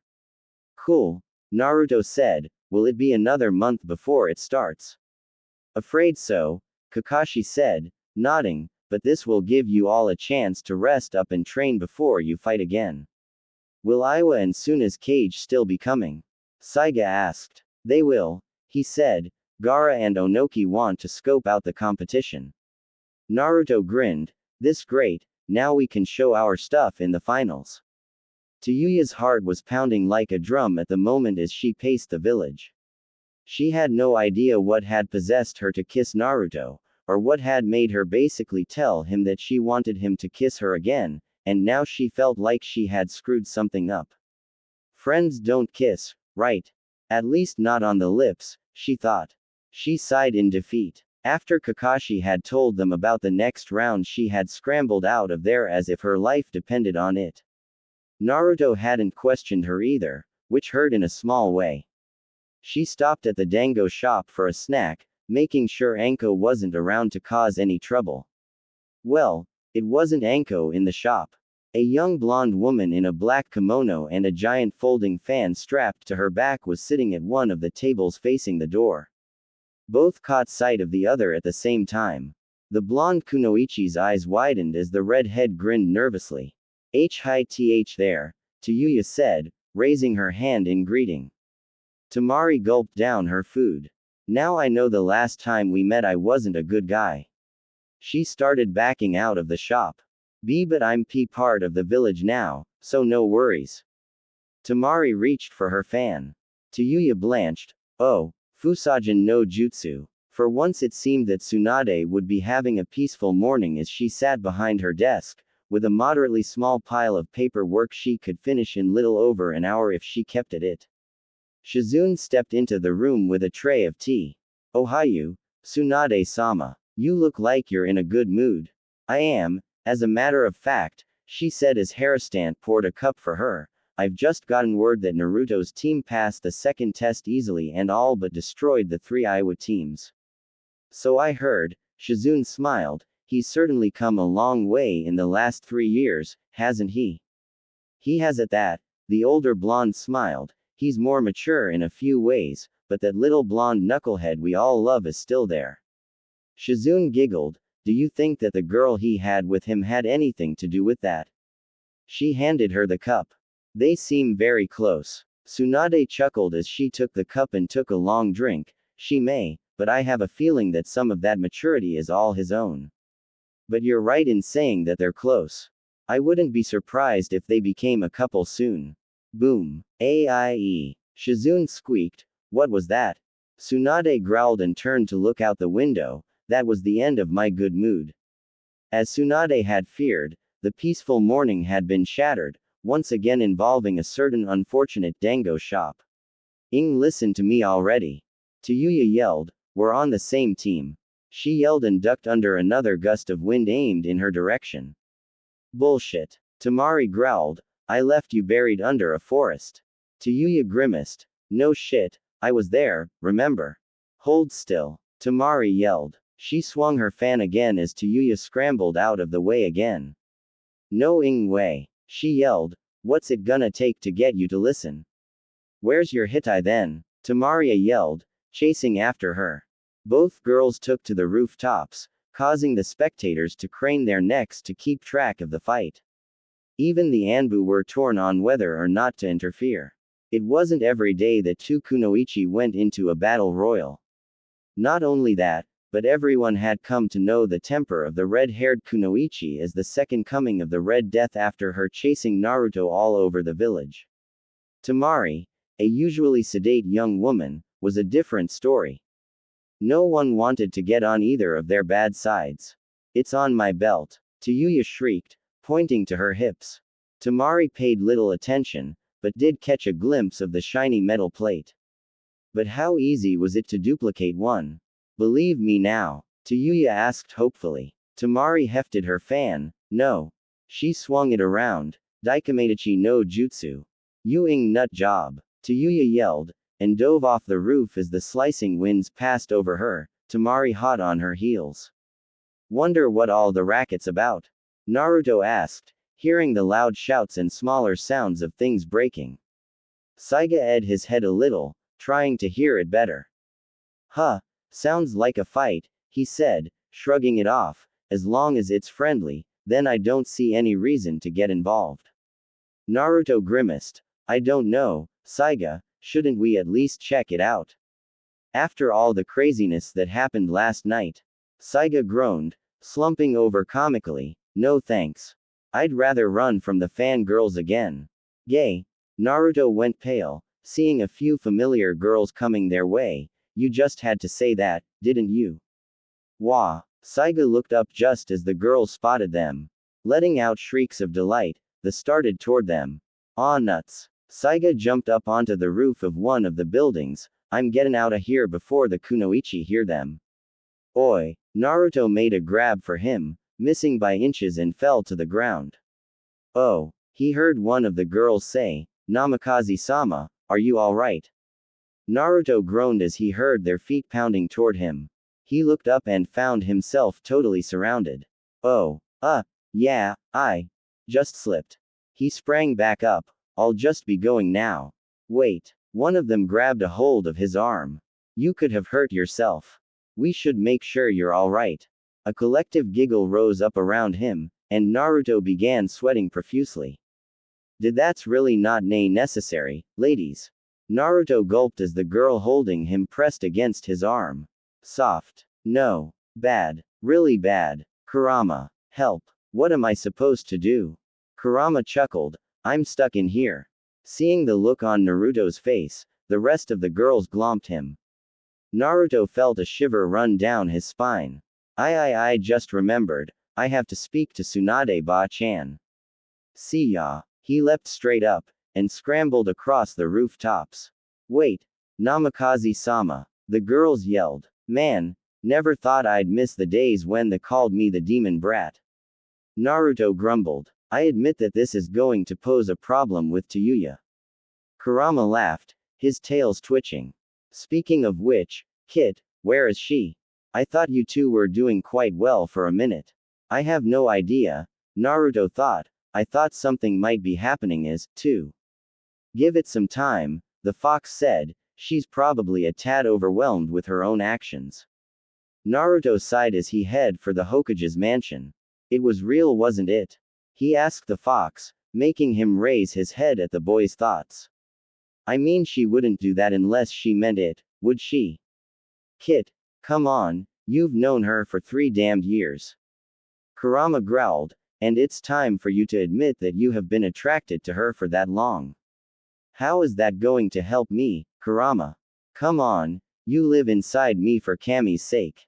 You know how I feel probably better than I do.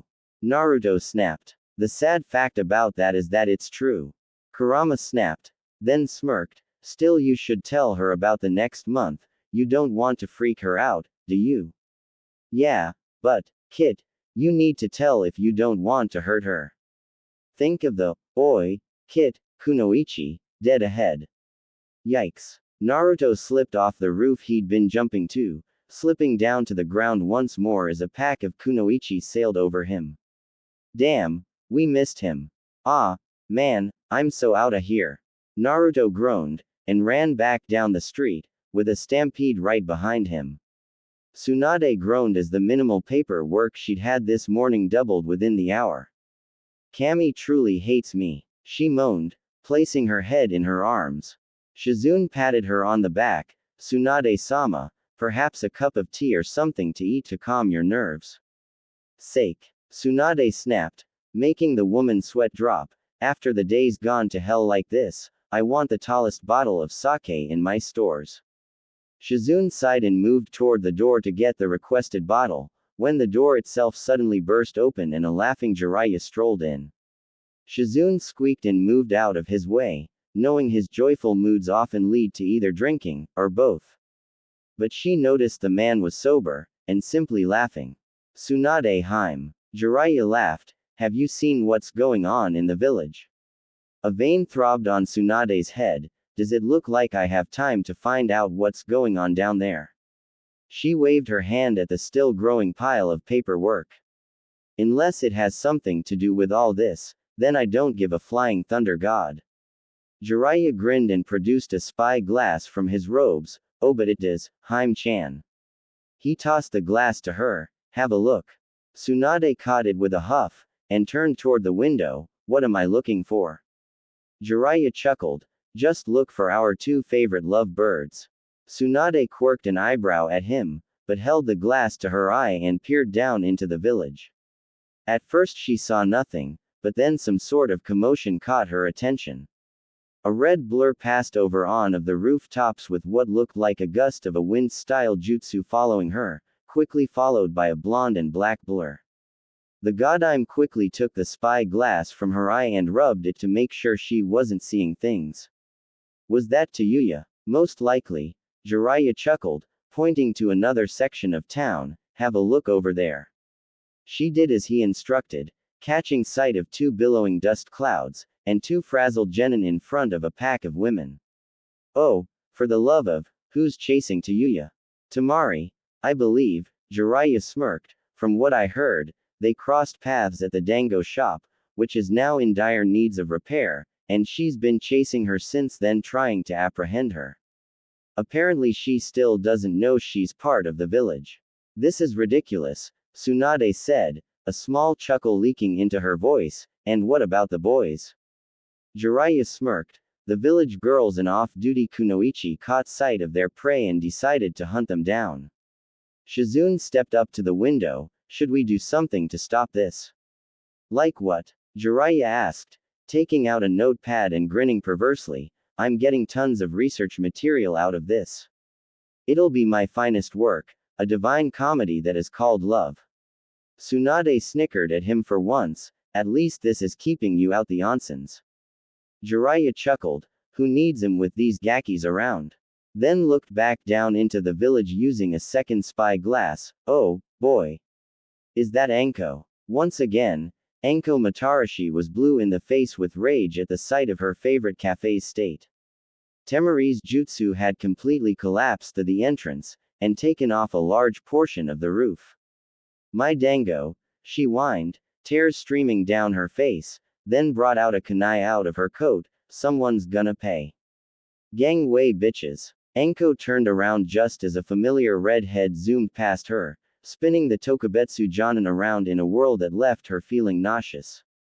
Come back here. This time it was a blonde kunoichi that flew past, spinning the poor woman in the opposite direction. Anko fell to the ground, her eyes whirling in dizziness.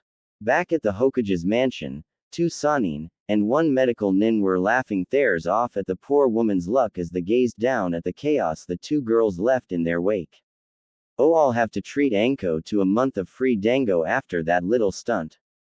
Tsunade brayed, holding her sides. Jiraiya was holding himself up with a hand press against the window. You see what I mean? Kami, this is better than a movie. Shizune, who held a pair of binoculars, was still giggling, though she did feel a bit sorry for her fiend's misfortune. Meanwhile, with Naruto and Saiga. This is insane. Saiga yelled as he ran. I've never seen them this persistent before. Naruto was running along beside him, wide-eyed with fear, and wisely kept his mouth shut, for fear of biting his tongue, or making things worse. Inside Naruto's mind, Kurama was having a blast watching the two boys run for their chastity. All things considered, it was the funniest thing he'd seen since Kakashi pulled that ridiculous prank on his host when he was 12, of which Naruto still complained from time to time. Perhaps you should go ahead and mate with a few of them. Kurama's suggestion nearly made Naruto fall over in his flight. What? It's not like they'll stop unless they're properly sated. Are you nuts? Naruto shouted, earning a laugh from the fox. Wait, that gives me an idea. Saiga, I got an idea about how to get out of this, but you gotta promise not to hate me. Naruto said, looking over at his friend, who looked back at him desperately. Naruto, I'd strip bared if it meant getting away from them. That's kinda part of the plan, but I'm gonna use an old jutsu of mine that oughta knock every girl behind us for a loop. Naruto said, making Saiga cringe. Just what do you have in mind? Naruto grinned, ever heard of my Warok no Jutsu? Saiga's sweat dropped. I think I heard Kakashi mention it once. What are you? Oh man, you wouldn't. You got a better idea. Naruto snapped. If so, you better tell me because they're gaining on us. Saiga whimpered, please don't tell Ushio. Naruto blushed. You think I want this getting out? Tsunade watched as Naruto suddenly stopped his run, and turned to the mob. What the hell's he doing? Shizune and Jiraiya looked closer as the boy started making hand signs. Look, he's stopped. The kunoichi in the lead shout gleefully, he's finally going to accept us. Instead, Naruto grinned at them, sorry ladies, Kage Bushin no Jutsu. Over 20 Bushins popped into existence, and all of them formed a henge seal, Warok, Otakanoko Doshi no Jutsu. Each Bushin transformed into a perfect replica of either Naruto or Saiga, whom were both blushing furiously as they felt a wave of nausea sweep over them. But the jutsu had the desired effect.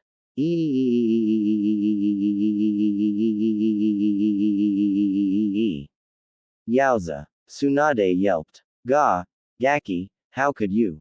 Jiraiya cried in dismay, ruining such a wonderful jutsu. Aie. Shizune's nose gushed a fountain of blood before the blushing kunoichi fell over in a dead faint. Tsunade and Jiraiya looked down at her, smirking as they saw the pleased smile on the younger woman's face. Look who's a little pervert. Jiraiya chuckled. Yes, and if I were 20 years younger. Tsunade. The blonde chuckled. Come on, I'd best put an end to this. She rose from her seat and headed for the door. Oh, and have Shizune send out a medical team to pick up those poor girls. We will never speak of this again, Saiga growled as the two shinobi ran from the scene of at least 40 downed women. Agreed, Naruto huffed, I hope I never have to do that again. But I'll never let you forget it. Kurama howled with laughter. Moaned Naruto as they headed for the other side of town. Quote exclamation mark quote. Boom. Stand still you little tramp. Tamari yelled, still chasing after the former Otonin. Tayuya looked over her shoulder, seeing the Suna kunoichi closing in on her. Not until you listen to me. Tayuya screamed, leaping to another roof as Tamari aimed another gust at her. Just talk to the Hokage. She'll vouch for me. Alright then, let's go see her. Stop chasing me first. Stop running first. Hell no. Tayuya jumped down to the ground in hopes of losing the irate woman in the crowd, who quickly dispersed seeing the spectacle was moving to the streets. Just then a young man stepped out into the streets yawning loudly and looking up at the clouds lazily as Tayuya came barreling straight toward him. Tamari saw him first, however, Shikamaru. She yelled, catching the young Chunin's attention, catch that girl. Shikamaru, recognizing Tamari's voice, for once, acted on pure instinct, and got into his fighting stance, forming the rat seal with his hands, Kujimane no Jutsu. Tayuya, too late to avoid the shadow, screeched to a halt as the jutsu possessed her shadow. Aw shit, not again. I've got you now. Tamari yelled from behind her, raising her fan for the next blow. Tayuya went pale, and closed her eyes. Naruto. Futon. Datapa. A huge blast of wind pushed past her, but it wasn't Tamari that had called the jutsu. The wind that had been called knocked the blonde kunoichi off her feet, only strong enough to throw her off the attack, also causing Shikamaru to release his jutsu on Tayuya, allowing her to sink to the ground. Tayuya could have cried when the familiar figure appeared in front of her, glaring at the two attackers. Just what the hell? Naruto growled as Tamari and Shikamaru collected themselves. Do you think you're doing to my girlfriend? After 15 minutes of explaining, Tayuya was cleared of any further suspicions by Tsunade herself, who had had enough of all the foolishness that was going on. It was one thing for Naruto and Saiga to get chased around by a pack of flirtatious females, but for a full-blown fight to break out between one of her kunoichi and a visiting ambassador of Suna was an entirely different matter. She never mentioned that she had enjoyed the show for some time before acting. Naruto's declaration of Tayuya being his girlfriend, however, had been more than enough to stop the fight altogether, and shocked all three parties into silence while Saiga, arriving a little late to the scene, merely congratulated a still-stunned Tayuya. As for Shikamaru and Tamari, they had been more surprised that Naruto was no longer the runt he had been 3 years ago, especially Tamari, since she had once towered over the boy. After stopping the fight, Naruto then proceeded to pick Tayuya up, bridal style, and set her back on her feet, causing her to blush beyond red. Tsunade had arrived soon after, just as Naruto was preparing to give Shikamaru and Tamari a real piece of his mind and fist, to put a true end to the whole fiasco. Now a thoroughly embarrassed Tayuya found herself in a familiar position on Naruto's back as he carried the exhausted girl home. Naruto felt uneasy, though. She hadn't said a word to him the entire time, which put him on edge. Nor would she put her arms around his shoulders, or even look at him, for that matter. It was more than he could take. Sighing, Naruto turned his head a little to look back at her. Look, Tayuya-chan, I'm sorry if what I said made you mad. I just didn't know what else to say. Tayuya turned red once again. You shithead, why did you say it? Because I was pretty damned pissed that you were being attacked. And by one of my friends, too. I mean, geez. Did they even give you a chance to explain? Tayuya huffed, crossing her arms. No. Though Shikamaru had been the first to apologize, Tamari had been a little more difficult, even going so far as to insult the redhead by saying she was merely using Naruto. See? Naruto asked, seeing a bench in front of him, and decided to take a break, and letting Tayuya slide off his back and onto the bench to take the seat next to her. And, he blushed a little, scratching his cheek nervously. After that kiss, I was kinda hoping that, well, maybe we could. Deciding he had had enough, Kurama roared, stop stuttering like an idiot and say it, Kit. Naruto winced at the volume of his voice. Tayuya blushed, seeing where this was going. Clasping her hands in her lap, and looking down at them, she said, I'm not even sure how to be a girlfriend. You moron. A-an. I sound like an idiot. Naruto snorted out a laugh, earning a glare from her, but that changed when the blonde wrapped his arm around her shoulders and brought her close. You'll never be an idiot, not to me. This made her blush even harder. Idiot, she leaned against him, but I guess this makes you my idiot, doesn't it? She wrapped her arms around his torso, burying her face in his chest. So, what's it mean to be boyfriend and girlfriend? No idea. Naruto laughed. We'll just have to figure that out as we go. Kurama let out a huge sigh, covering his face with his paw. My little idiot still got a long way to go. This is too troublesome, Shikamaru sighed, looking over at Tamari, who was walking by his side. Why can't you just apologize and get it over with? Tamari huffed and said nothing, looking away from him with her hands on her hips.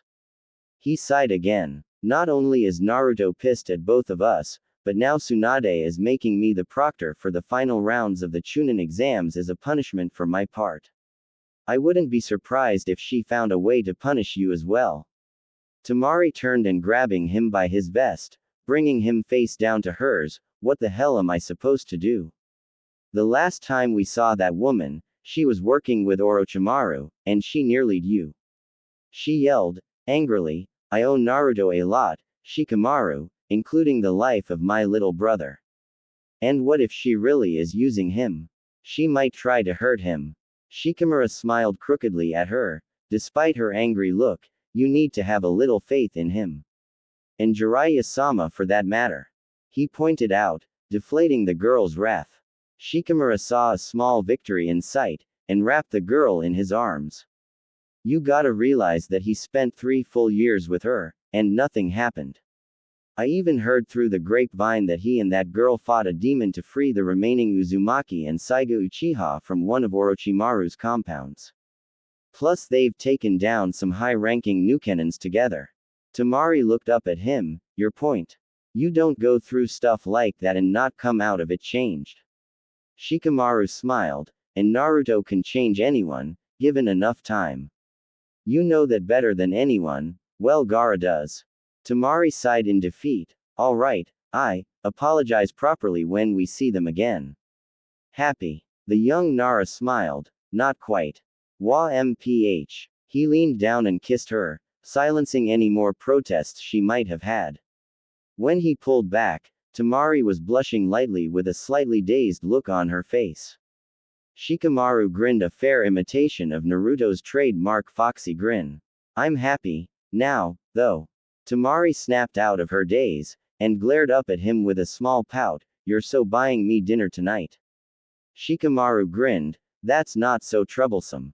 Tsunade was looking over a report that she'd received only moments ago from one of her Anbu, and did not like what she was seeing. Reports of strange shinobi in black cloaks roaming around the hidden villages, asking odd questions. Many were said to be in the bingo books as SS-ranked criminals.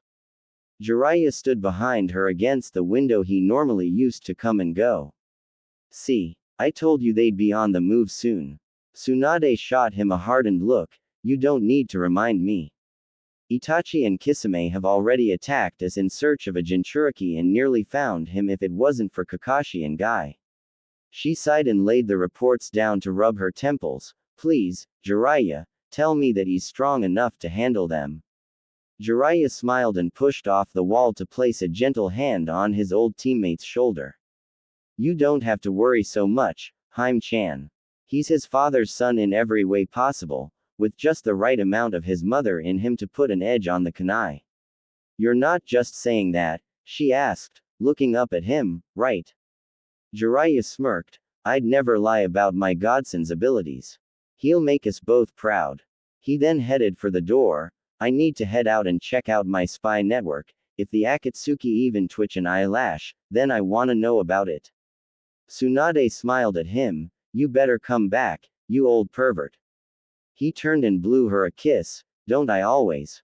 Kid, you really need to tell her. Kurama nagged for what seemed like the 100th time that evening. Naruto ignored him, promising that he would tell her as soon as they got home. A barbecue restaurant is not the place to talk about. Naruto snapped. Kurama huffed and curled up to take a nap while the two budding lovebirds awaited their meal to cook. Tayuya looked a little lost. Unfortunately, some of the patrons were civilians that still viewed Naruto as the demon he contained, and were casting glares in his direction. She was torn between getting up from her seat to deck the idiots, or just sit quietly and try not to cause a scene. Naruto, who reached over to turn some of the meat, seemed unaffected by the looks he was getting. Tayuya sighed sadly. I don't know how you do it, Naruto. Naruto set his chopsticks down. Do what? She spread her hands out across the table, not wanting to draw a lot of attention. The ing stares you're getting. I know you set some of those idiots straight, but still. Naruto reached out and took one of her hands in both of his, causing a blush to rise to her cheeks. Tayuya-chan, he said, raising his voice to a normal tone so those near them could hear, I don't care what other people think anymore. This caused a few of the patrons to turn toward him slightly. The waiters also took an interest as they slowly made their rounds. Naruto went on, yeah, my dad kinda screwed me over because he sealed the fox inside me. Many, including Tayuya, flinched as he said that. The fox always instilled fear in the villagers, but Tayuya was more concerned at the slight insult to his own father he'd just said. The Yondaime was still more than well loved and respected. I got over that a long time ago, though. I may not have had a good childhood, but I still made friends. Shithead, Tayuya said in warning. I met you, too. Naruto smiled, gripping her hand lightly. That made her stomach flutter, a feeling she'd never had before, but she liked it. The meat's burning. She said lamely, reaching for her chopsticks. It hadn't burned, but she needed the excuse to move her hand before Naruto noticed that her pulse had jumped when he said those words to her. Naruto smiled, for he had noticed, but said nothing as he started enjoying the meal. Seeing that Tayuya was avoiding some of the vegetable on the grill, he picked up a pepper and held it out to her, grinning. Come on, Taiyu-chan, they're good for you. Naruto smirked as Tayuya turned as green as the pepper. Eek! Get that thing away from me. Tayuya growled, pushing it away. You know I hate peppers. Naruto kept the grin on his face as he chomped on the piece of food himself. Then try the potatoes, they're always good. Tayuya smiled at him and did as he suggested, taking a wedge and popping it into her mouth. Good. Yeah. Awesome. She smiled, then snatched a piece of meat from him just as he was about to take a bite. Hey. Tayuya grinned as she chewed, sorry, but you ain't getting it back. Naruto grinned at the little game she'd inadvertently started, and pulled a move he'd once seen Choji do, scooping up the remaining pieces of meat. What the hell? That's not fair. She cried as Naruto held the meat out of her reach. Across the village at the front gates, 4 figures had just said their hellos to Kotetsu and Izumo as they made their way into the village. Good to see you back again, Guy-san. Izumo said with a grin in the team's direction, you won't believe who's back in the village, now. Oh, and who might that be? Maida Guy asked, halting his team. Kotetsu grinned, Naruto na mi ka z. He stressed the last name, drawing looks of astonishment from the team, especially Neji, who'd never believed the blonde shinob could have such a prestigious family. However, Lee just flashed a dazzlingly bright smile, giving his good guy pose. Yosh, my most youthful friend has finally returned to the village. I must see for myself how he has grown in strength. Tenten, too late to recognize the look in his flaming eyes, watched as the energetic taijutsu specialist raced off at breakneck speeds. Lee, we have to report in to complete the mission. She yelled after him. Neji sighed, I should have known that this wouldn't be a peaceful day. Neji-kun, your attitude is most unyouthful, Guy said, smiling after his protege. Lee-kun has found in Naruto-kun what I have in Kakashi-san. Suddenly the 2 younger team members noticed a familiar jutsu beginning as rays of golden light streamed out from behind their sensei. A most youthful eternal rival. He yelled loudly, causing Neji and Tenten to cover their ears.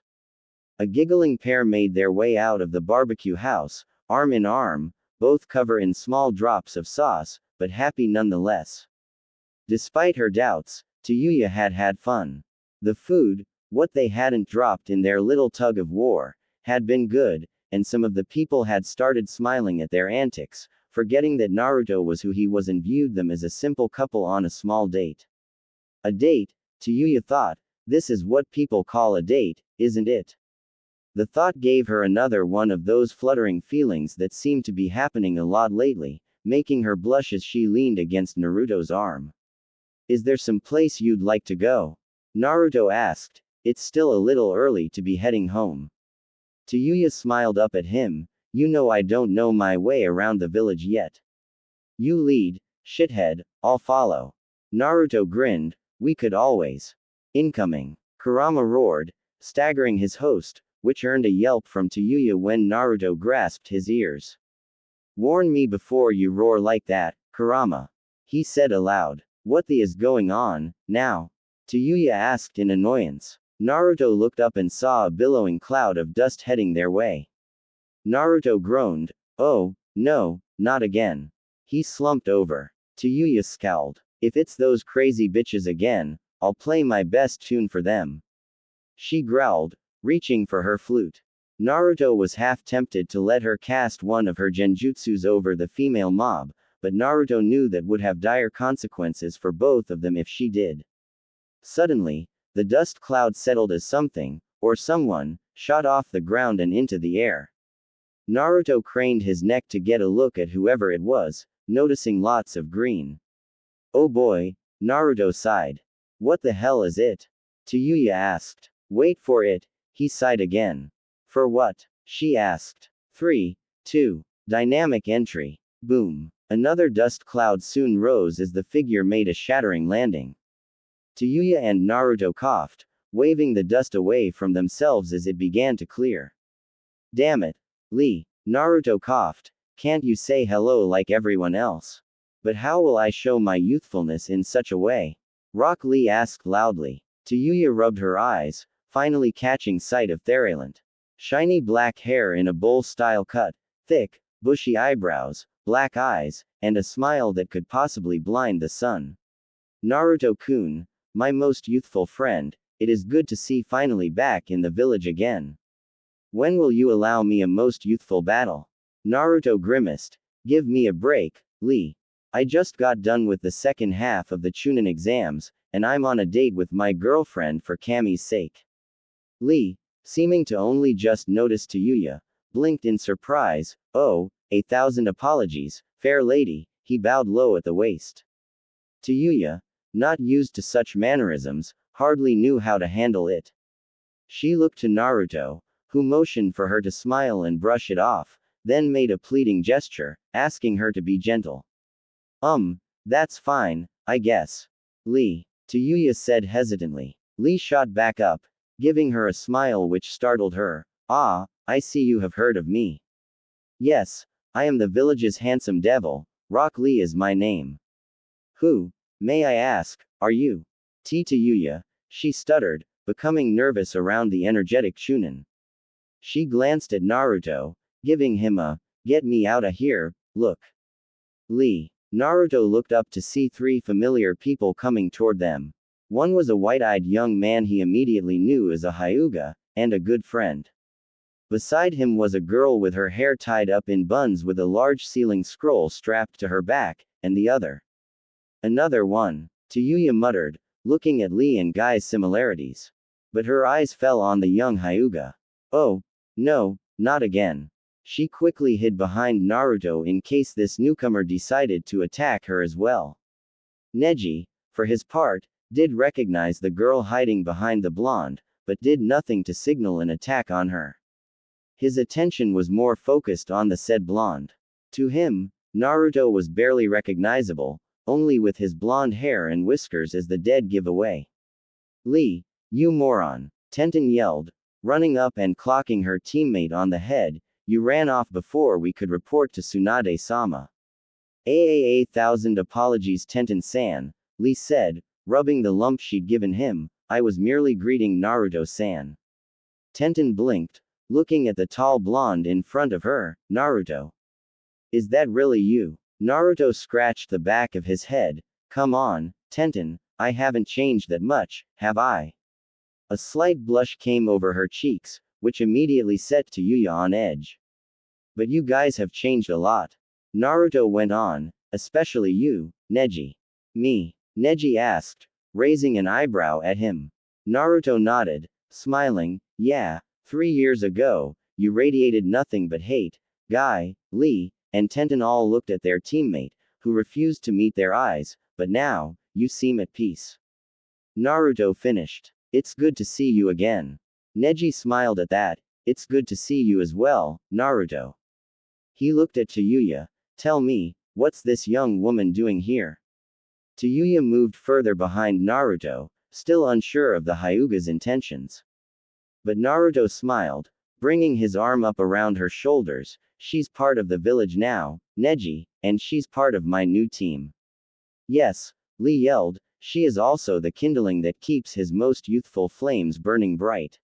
Huh, Tayuya was confused. That's his way of saying that you're my girlfriend, Naruto smirked, rubbing her shoulders. Well done, Naruto-kun. Guy said, giving him his good guy pose, she will make a most youthful companion. Does that mean you were pestering them while they were on a date?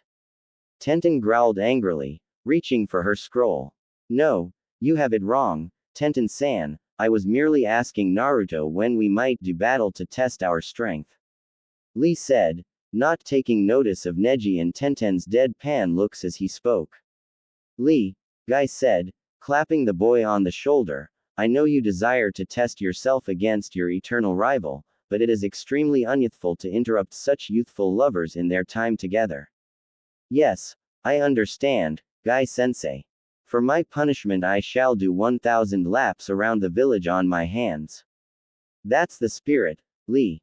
Guy-sensei. Lee jumped toward Guy, embracing him in a powerful man hug.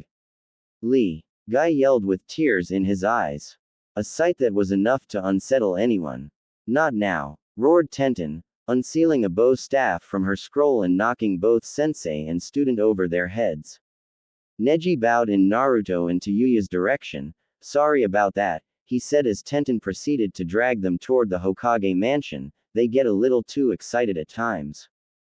Yuya didn't know what to say to that, but Naruto just shrugged it off. It's fine, Neji, but tell Lee if he wants a spar to meet me tomorrow morning at training ground number 4.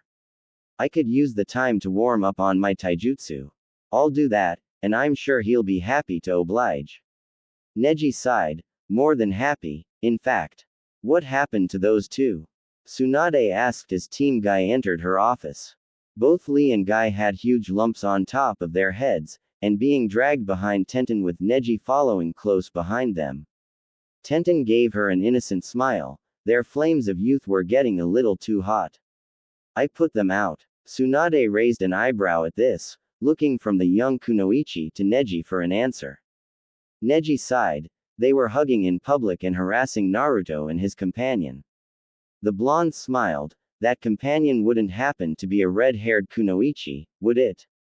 Tenten and Neji nodded. Then you should know, now, Neji, that Yuya-chan is a full-fledged member of Konoha, and very dear to our little knucklehead. Neji remained skeptical. Are we certain that she's not a spy? Tsunade sighed. We are very certain, Neji. She was with the boy for 3 years, as I explained to Tamari earlier this evening. She's the one that aided Jiraiya and Naruto in rescuing Saiga, and Akira's clansmen. Yes, but I know what she's done, Tsunade said, and I'm getting quite tired of explaining it. Danzo nearly started a rebellion in the council room, and Tamari nearly took the poor child's head off. You should realize by now that if she had something planned she would have done it by now. Her curse mark is gone, so there's no way that Orochimaru can control her. Wait, Tenten said, feeling lost, what are you talking about? Tsunade sighed and quickly explained the girl's tale. Once she was done, the young weapons mistress looked a little stunned. She's really part of the team that left Neji and the others in such bad shape. She was, Tsunade relented, but as I said, traveling with Jiraiya and Naruto has changed her for the better. Yuya fell backward onto her bed in sheer exhaustion after the day's events. This was an insane day. She sighed. After their meeting with Team Guy, Naruto had suggested they simply head back home, which she readily agreed to. Meeting the seemingly insane team had completely worn her out. But smiling to herself, she admitted that it had been a good day in the end. Naruto had defended her not once but twice in front of Neji and Tamari, and he had taken her out on a date of sorts, even if it had been cut short. The door to their room slid open as Naruto walked in. Yuya quickly sat up, pulling her oversized shirt further down her legs. I thought you learned how to knock. Naruto grinned. I thought you learned how to wear pajamas. Yuya growled. Very funny. She scooted back on the bed as he came closer. What the hell are you doing? Naruto kept the grin on his face. That's what I should say, Taiyu-chan. She scowled at him as he sat down on the bed. This is my bed, you know. Yuya blushed as she realized that he was right. She had unwittingly laid out on his bed. She made to hop up, but Naruto caught her with one arm, and held her against him. What? Naruto smirked. Where do you think you're going? My bed. Still red. Yuya shrieked as he plopped her back down on the bed. What the? She was ready to strangle him, but instead found herself staring at him as he removed his shirt. Oh, wow, he's ripped, she thought, then shook her head to clear those thoughts out. What the air you doing? Getting ready for bed, Naruto grinned, tossing his shirt to the floor, then blushed. You might want to, cover up. He covered his face, making her wonder what his problem was, then he pointed at her. She followed his finger and saw that her shirt had ridden up her legs again, all the way up. Yeek. Tayuya dove under the covers. Don't look, you pervert. Naruto rolled his eyes and slid into bed next to her. If I'm such a pervert, Taiyu-chan, then why don't you start wearing more clothes to bed? Before she could answer, Naruto wrapped his arms around her and brought her against his chest. Her heart was pounding then, like a little rabbit when a fox was after it. As always, Naruto was warm, even through the blanket she could feel him. Not gonna answer, huh? He smirked. Shouldn't I be sleeping over there? She stammered nervously, hiding her face from him. You sleep with me almost every night, Tayuya-chan, Naruto said, surprising her into looking up. What? Don't you think I've noticed? When you had a bad dream, or it was too cold, you'd always come to me. He smiled at her as her cheeks blossomed with heat. To be honest, I've kinda gotten used to it. Tayuya bit her lip. You knew this whole time? She asked. Why didn't you say anything? Naruto snickered. You would have beaten me up. Tayuya couldn't help but laugh at that. True.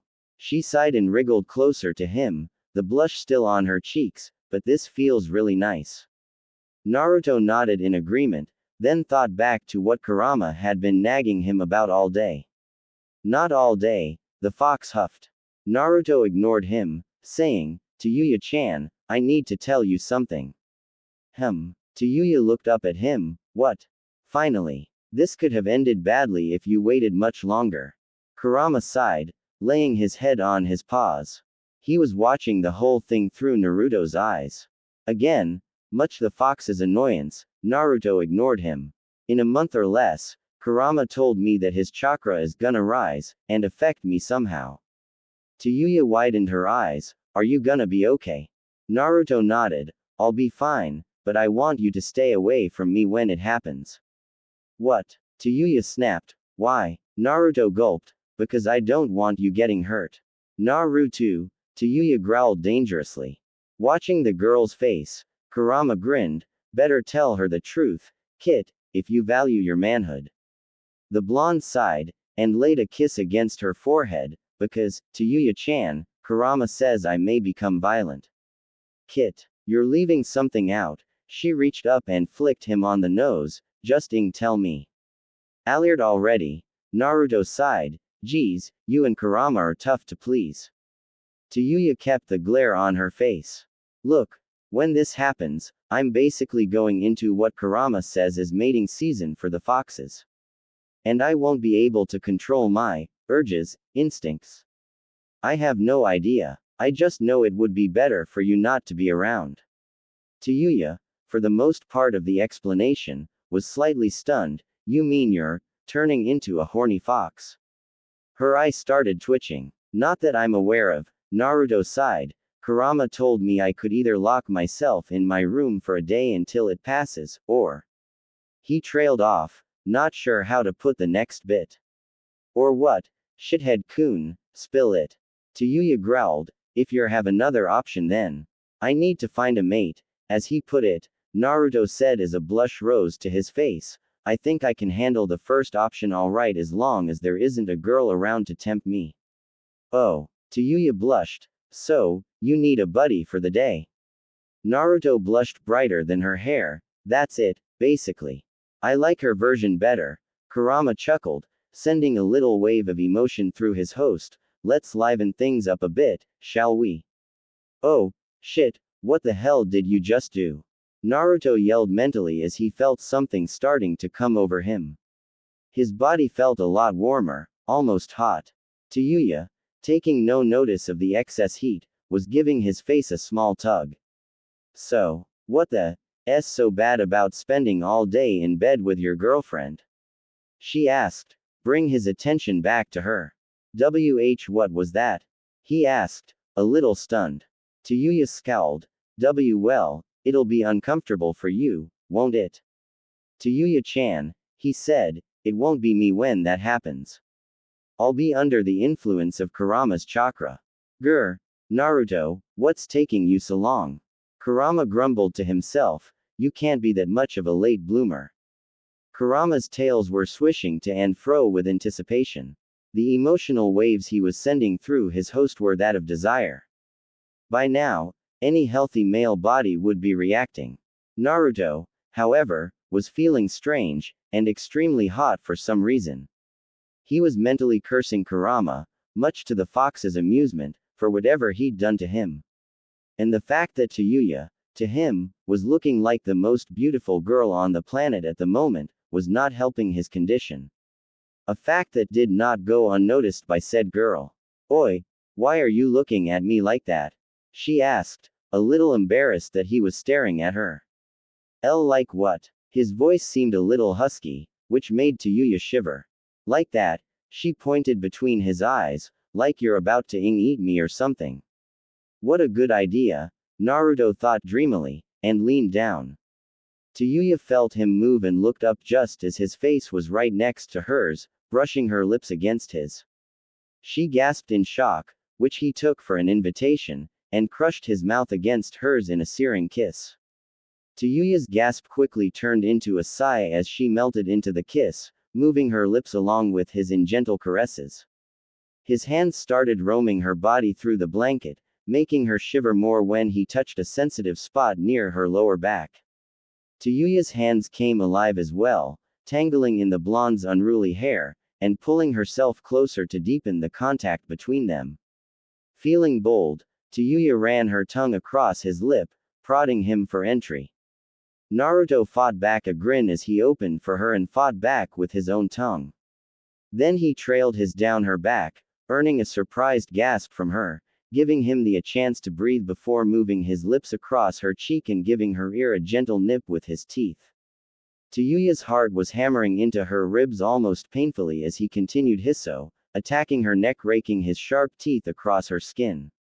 The girl shivered in delight at the little waves of pleasure he was sending through her, wondering what had gotten into the blonde genin, but not really caring as her breath hitched when the blanket was pulled away from her body and felt his hands touching the bare skin of her back. Naruto started to feel his head starting to clear then as he reached around to cup her under her shirt, startling both of them. Definitely not flat, Naruto thought as Tayuya went totally red in the face. Kurama, however, was laughing his fur off. "I think you went a little too far, Kit. Look what you did to her." "What?" Naruto said aloud. "Tayuya-chan, you okay?" The girl in question didn't answer. It was then that Naruto noticed a small trail of blood running from her nose. Tayuya-chan. Oh oi, anyone home?" He gave her a light shake, but he soon found that Tayuya had fainted dead away. Kurama was laughing away as his host tried to revive the kunoichi, "You silver-tongued devil. Ho ho, just wait until you go wild on her." Naruto shuddered, "Not so sure I'm looking forward to that. Just look at her, she's out cold." "All the better." Kurama sighed sadly, "Remember you have that spar with Bushy Brow tomorrow. You're going to need some energy for that." Naruto sighed in disappointment, more than flustered by a growing problem produced by their efforts, but admitted the fox was right, and laid his head down next to hers, then remembered just who was responsible for the whole mess. "Wait a minute. This is your fault, Kurama, you overgrown flea bag."